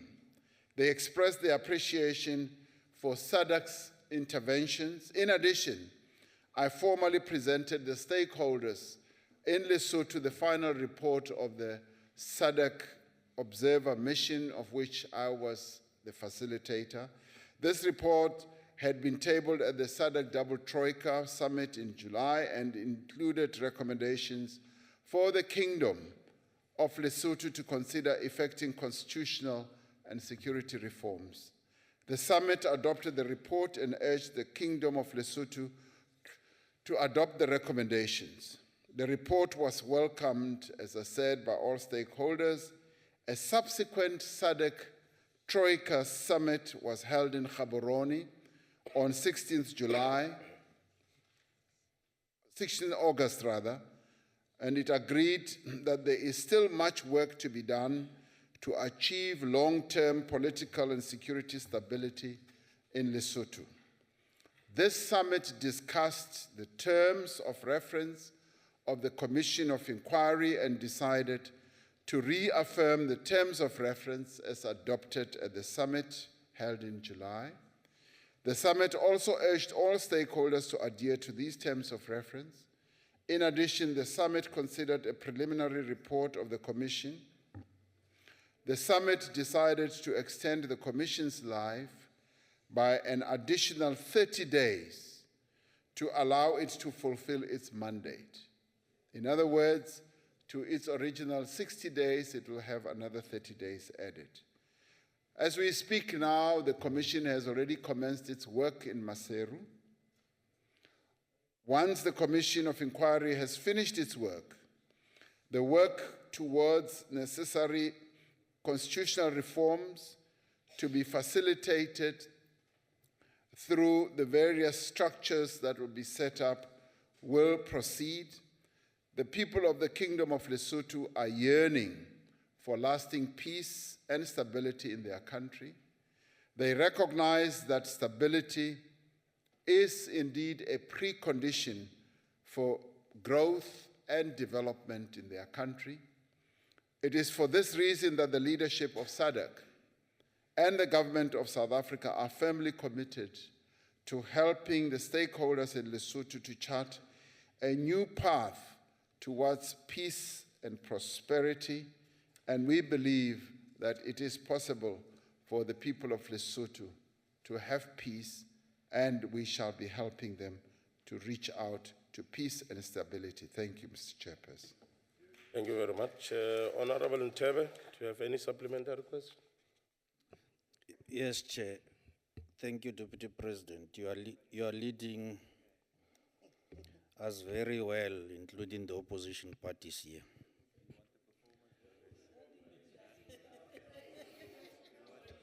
Thank you. And thank you for explicit leadership, including those who are What wearing is the point of order, Honorable Mtile? Deputy President.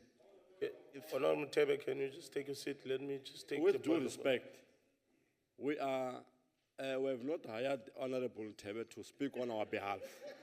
We can speak for ourselves. So let him speak for himself and his organization, please. Thank you very much. You know, Honorable Mtile, I didn't even take it as representing us because it was just a humorous comment. Honorable Ntebe, can you proceed with your supplementary question? Surely, Deputy President, you need this after a long trip from Japan. This is what we are exposed to daily. Would you agree, Deputy President, that flowing directly from the Gaborone summit, that there seems to be sufficient consensus and agreement on the summit that there's going to be cessation of hostilities and the maintenance of public peace in Lesotho. And the stakeholders seems to be encouraged to also join into agreeing with the commitments. Would you agree with me if I say such would be seeking to bring about lasting peace in the country of Lesotho for us to be able to see that maintenance of public peace and cessation of hostilities. Thank you, Chair. Thank you. Thank you very much, Deputy President. I would agree that yes, flowing from the Gaborone summit, we can look forward to Lesotho returning to a situation of normality where the Lesotho Defense Force and the Lesotho Mounted Police Service members will work together in harmony. The elements of having a harmonious relationship are already in place. All they need to do is to go beyond the Commission of Inquiry, a Commission of Inquiry which in many ways is going to assist them to find each other, to actually also find out the truth about what happened in the past, and in a way that should then possibly be their own truth and reconciliation type of process, where after finding out what the truth of those events that led to the death of Brigadier Mahau and many other processes, including the reappointment of Lieutenant General Kamudi, and how the Lesotho Mounted Police Service and the Defense Force are relating to each other, they will be able to then embrace one another and chart a way forward in a very peaceful way, and that will lay the good ground for constitutional reforms as well as security reforms that must take place in Lesotho, as desired by the leadership of the government, the political parties and NGOs and churches. They all desire reforms that are going to serve them a good purpose to embrace peace and stability. I am confident that Lesotho will finally be as peaceful as they have been in the past. Thank you very much. Thank you very much, Honorable Deputy President. Honorable Matheus. Our mics are always off. Thank you. We have to wait quite a while. Thank you, Chairperson.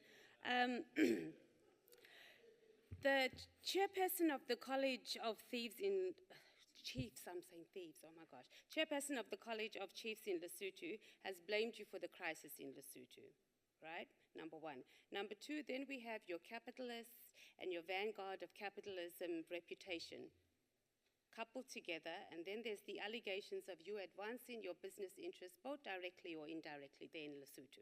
Now, I know you've denied those allegations and you're not interested in water building, etc., but my question here is this. Why do you remain the best politician to mediate in Lesotho? And actually, why is SADC actually insisting that South Africa must be mediating in Lesotho? Is this the case of the ANC government imposing itself and imposing yourself as the deputy president, both politically and economically in Lesotho? Thank you. Deputy President. Chairperson, thank you very much, and I'm glad to know, to hear Honorable Matheus saying that all those allegations that she's making have been responded to, and responded to vigorously, because they are denied, and they are a figment of somebody's imagination, and they are all not true. Now, when it comes to whether South Africa imposes itself, South Africa never imposes itself on any country in the world. South Africa instead is asked, it is chosen, it is appointed to various international tasks in the world. As it turns out, the SADC Commission was chaired by Honorable President Robert Mugabe when it was decided that the South Africa should have a facilitator fielded, and I was asked to occupy that position, and I'd like to believe that one did the best that one could. And when I was reappointed, it confirmed that the leaders in the region, and the leaders in the region are well experienced. They have been doing this for years and years. They are highly experienced, very mature. They have vision. They have all that it takes to make sure that there is stability in the region. And out of their wisdom, the wisdom of the presidents of Namibia, Botswana, Mozambique, Namibia, Malawi, who make up the Troika, they decided, Honorable Matthies, that South Africa should play this role. South Africa never chose itself. It was asked to play this role. Thank you very much, Honorable Nyambi. Thanks, Chair. As a permanent delegate from the province where the sun rises, let me be upfront to indicate that TTP, we commend the role that we have played to bring peace in that country. My question is steps and measures that you can elaborate to us that will be followed by SADC to ensure the credibility of the Commission and its recommendation for lasting peace and solution in that country. Honorable Deputy President. Thank you, Chairperson. We have an outstanding judge who hails from Botswana, who is leading the commission, and participating in that commission, Honorable Matthies, are people from a number of SADC countries, including South Africa, including Namibia, including Mozambique. They were all chosen by SADC. They never appointed themselves. So they are participating in this commission just to make the point and stress the point that people are appointed by others. So now they are participating in this commission, and the commission is expected to come out with proposals and recommendations. And it is expected that those recommendations, when reported upon to SADC, are recommendations that will be accepted and implemented. Now, we believe, I'd like to believe that those recommendations will be the type of recommendations that will lead to lasting peace. And this lasting peace will be a peace that will be embraced also by the people of Lesotho. So we're looking forward. Honorable Deputy President. Can I anticipate? Honorable Mokoen. Honorable Mokoen. Okay. No, Chair, I was just saying that, you know, there's a member of parliament here who's feeling victimized there because a question came from a member of the province where the sun shines. But the answer has been given, all of it has been given to this member here. So I'm wondering what is happening here. No, I think the Deputy President has recognized Honorable Matthies. Deputy President, may you continue the response?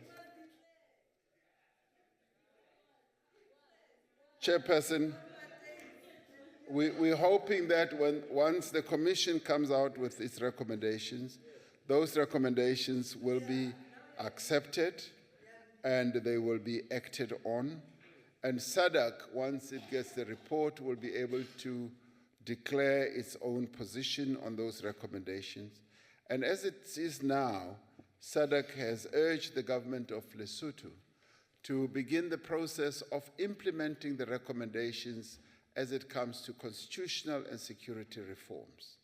So already, the government of Lesotho or Lesotho as a whole already has a task to begin the process of embarking on constitutional and security reforms.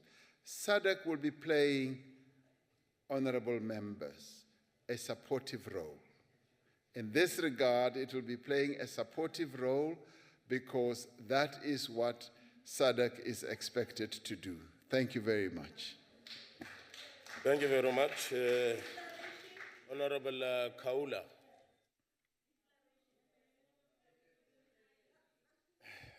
At last, thank you. Thank you, Honorable Deputy Chairperson, Honorable Deputy President. When the Honorable Deputy President visited Lesotho to mediate. Arrangements, logistics were made, travel logistics by, I presume, by the Department of Defense. And the Deputy President was using a state jet on several occasions. And the Deputy President again has just said to us travel arrangements to Japan were made by the same department. And the same department did not know who the jet belonged to that the Deputy President was going to use. Yes. The Deputy President boarded the jet. He himself says he did not know it belonged to. I recall, Deputy President, Honorable Deputy President, that when the Minister of Defense was asked on this, she said, and I quote her, "We did not know who it belonged to. Had we known, it would have been a different story." That is what she said. Now, what I would like to know, Deputy President, is why would it have been a different story? Had government known it was going to be different, why? Why was it going to be Honorable different? Kaula, I made a ruling earlier on this question. Wrong call. I made a ruling earlier on this question. Honorable Kaula, I made a ruling earlier on this question to say that this question has got no bearing on the principal question asked. Chair, can we please leave it to the Honorable Deputy President to decide? I just want to know the why. Why would it be different? No, Honorable, I know the Deputy President might be tempted. I would encourage him not to. No. Let us be serious now. Let us just be serious. Honorable members, let us be serious. This is not a supplementary question. And out of courtesy, the Deputy President did give a response to the earlier question, which is linked to what you are raising now. So let us not allow the Deputy President to even speculate on other ministers and all those sorts of things. I'm appealing to you, Honorable Kaula, please do so. Honorable Deputy Chairperson, all along, ever since we started, you have left the Honorable Deputy President to decide whether he would like to respond to the question or not. It's the first time now that it's your decision, not his decision. Can you please let it be his decision? No, I did say earlier on that whilst I allowed the Deputy President to respond, but let it not be a precedent, I did caution us. Honorable Matthys. You're very inconsistent, and it keeps coming up here. You allow one time, you don't allow the next time. It's very simple. Refer the matter to the Deputy President. Why are you advising him? Matters must come from the House. If we're raising on points of orders, if there was someone who raised it. But you're always intervening when you don't need to intervene. You're always trying to protect the executive.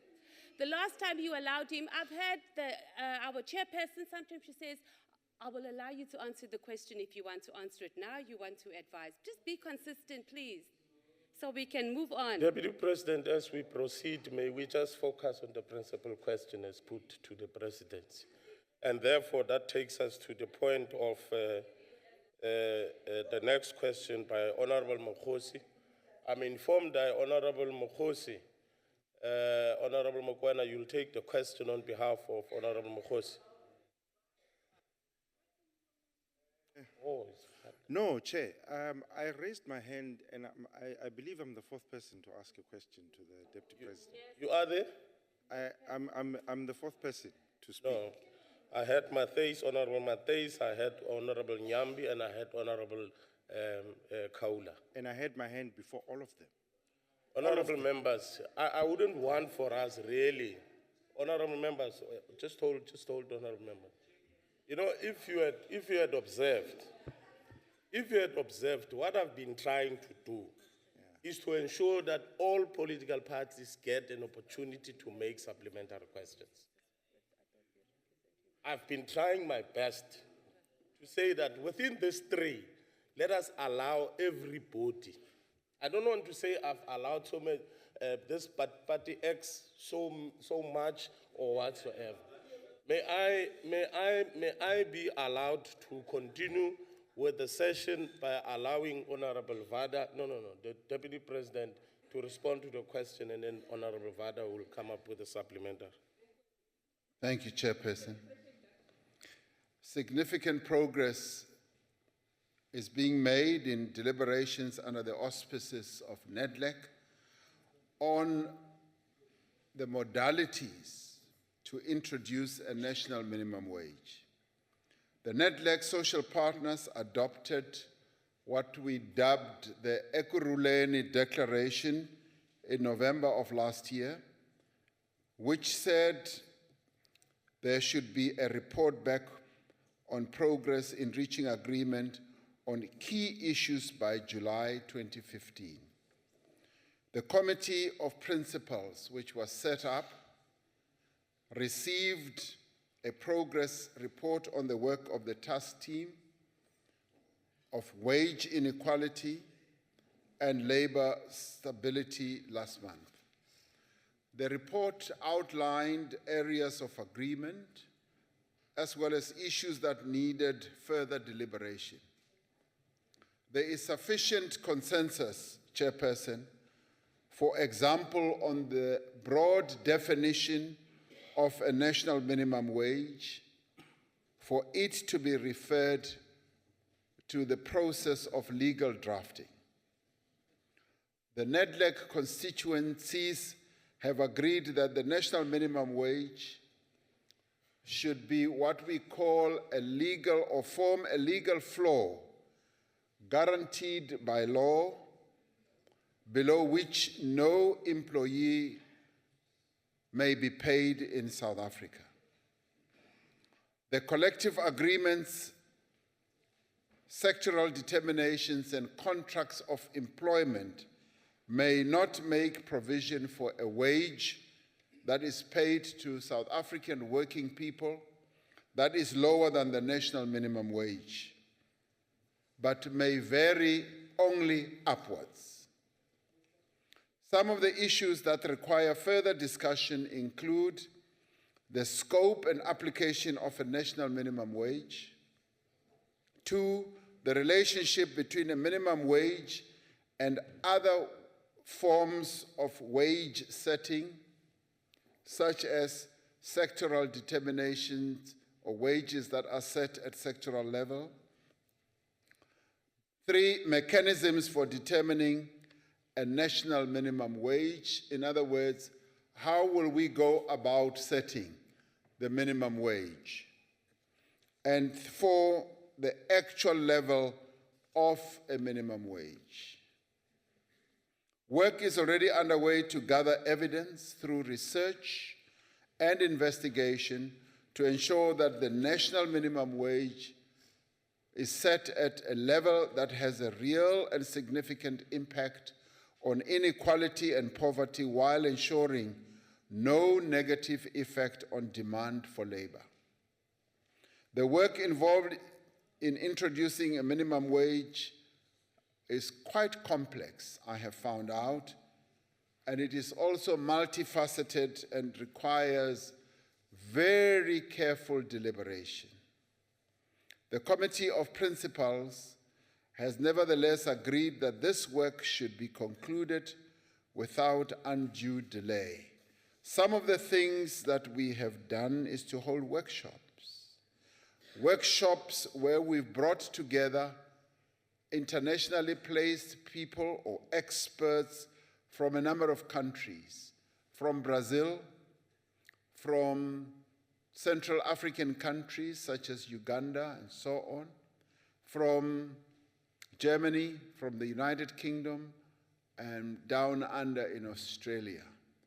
So we've been putting together quite a lot of empirical data or evidence, and we've had the ILO, the International Labour Organization, also playing a critical role because they have an aerial view of what minimum wages there are globally.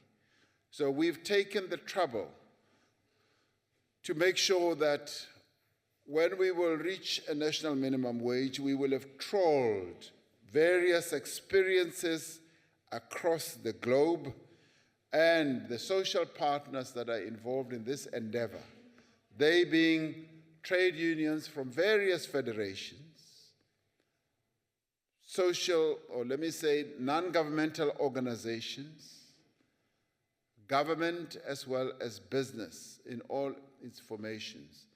They are all locked in a process that will finally deliver an outcome on the national minimum wage. We will be meeting shortly again to determine the progress that has been made at the technical task team level, and the research has been commissioned with a number of institutions, universities and research institutions, and they will be coming forward with research results which will be evaluated, and thereafter we will come up with clear proposals. What is clear in our minds is that we've got to move with speed so that we can report back to the President. Thank you, Chairperson. Thank you very much, Deputy President. Honorable Vada.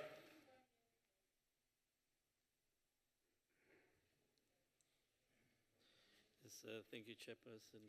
Please allow me to greet the House as well as the Deputy President with Assalamu alaikum. My follow-up question is actually largely already answered, but just to raise the issues and to emphasize the importance of these issues, Deputy President, Honorable Deputy President, you will agree with me that, 2,500 Rand is far too little. It is, for people to budget within 2,500 Rand is extremely difficult in this country and by today's standards of living. Also, we must understand that, what we are doing is we're merely glorifying slave labor by giving these very, very nominal salaries to our people. It is grossly unacceptable. And over the last 20 years, Honorable Deputy President, it is the glorious organization that was largely responsible for drafting the Freedom Charter. But the glorious organization over the last 20 years has fallen far short of delivering on many of the issues of the Freedom Charter. Particularly with regard to minimum salaries, the silence from government on the 12,500 minimum salary for mine workers, the silence from government is deafening. Now the question we are asking is, the government, yes, you've answered a lot of it already, but the government has to facilitate this process as a matter of urgency. And when the recommendations come out, we need assurance from the government that it will be implemented, but we must also understand that it's not going to end here, where we say we are providing a certain amount of a minimum salary. This has to be a dynamic process, and we have to be committed as government to ensure that this process, which will ensure Honorable Vada, your time has expired. For our workers will be. Can we allow then the Deputy President to respond? Honorable Vada has credited me with having answered all his questions, and I'd like to thank him. Thank you, Mr. Chairman. Honorable Mokoena.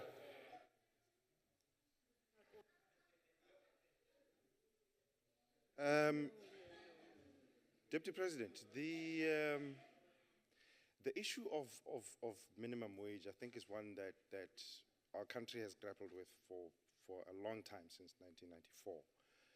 And what is clear is that we've set minimum wages, 2,500 I think was the last one but what we have not done, and the EFF was in Alexandra this weekend to speak to domestic workers, what we have not done is to ensure that it is implemented.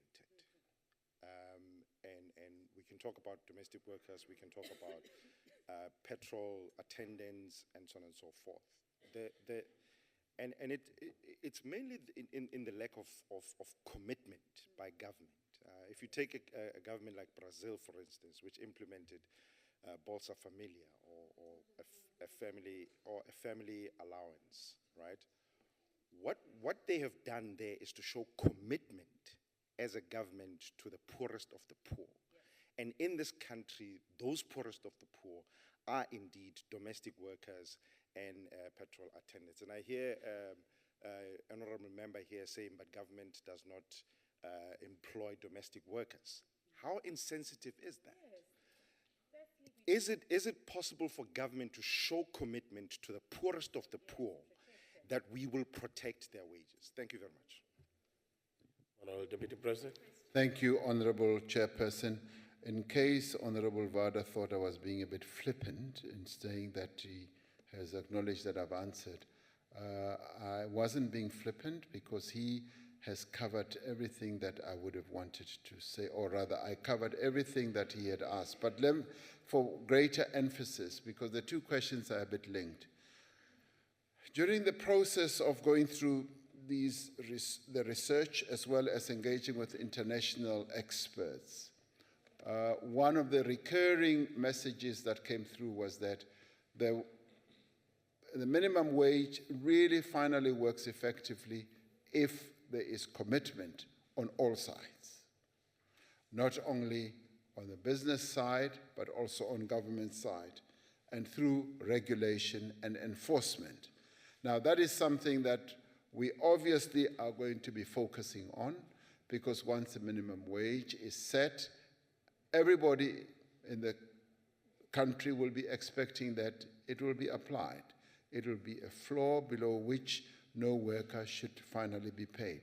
So in the end, it then will behove on everyone to monitor its application. And government will have to do it through one, regulation and evaluation and inspecting whether it is being applied or not. But at the same time, it is the people who are most affected who will then be able to have the tools and the instruments through which they will ensure that government actually takes action against those who do not apply the minimum wage. So that is going to be one of those processes that we are going to get involved in. Let me just say that we have not had a national minimum wage. We've had sectoral wages that are set through determinations. And finally, we are now dealing with an issue that was well articulated in the Freedom Charter. It was the African National Congress, together with its various other allies, that mooted the idea of a minimum wage. And yes, the African National Congress is going to deliver on the issue of the minimum wage. It is committed and determined to do precisely that. It is going to show leadership. Thank you very much. Thank you very much, Deputy President. By all indications, I don't see any other hand for a supplementary question. Honorable Matthys. Thank you, Chairperson. The Deputy President has just said government will deliver, because that's what it does. It has not even delivered on the mining charter that it itself created and is supposed to be implemented. So what reassurances that we have that the poorest of our poor workers, who are like slaves, the minimum wage is going to be implemented? And he can't say that, where the mining charter hasn't been implemented. So the Deputy President must please withdraw that, or at least explain to us that the mining charter has been implemented, because he says government implements everything. Thank you.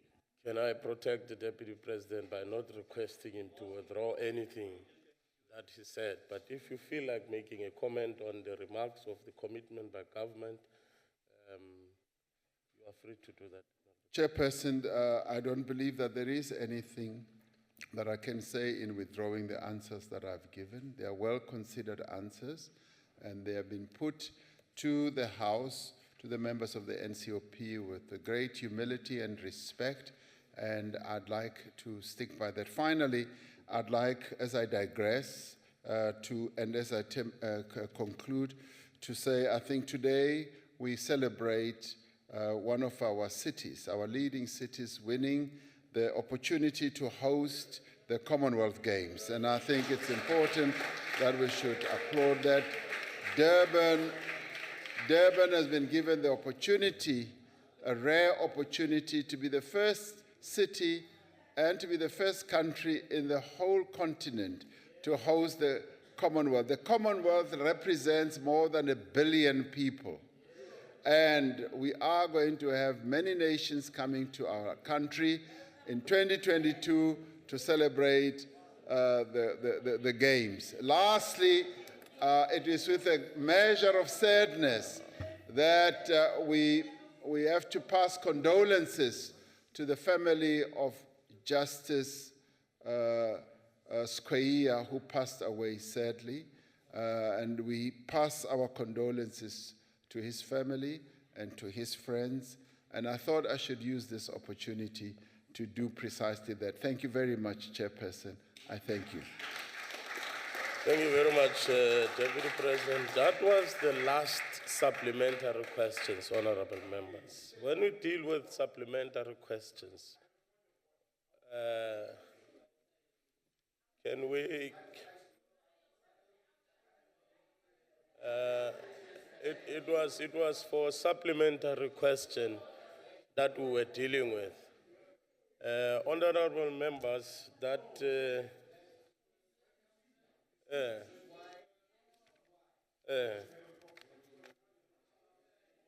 of Parliament to express themselves.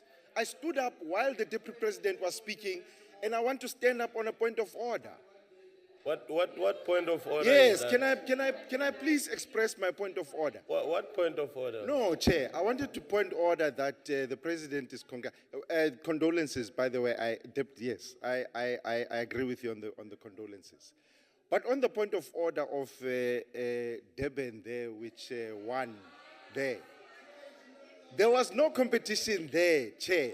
Whereas the EFF won the Northwest University SRC elections against SASCO and against the McDonald's and all of those things that were provided there by Suprama Umapeli. Thank you very much.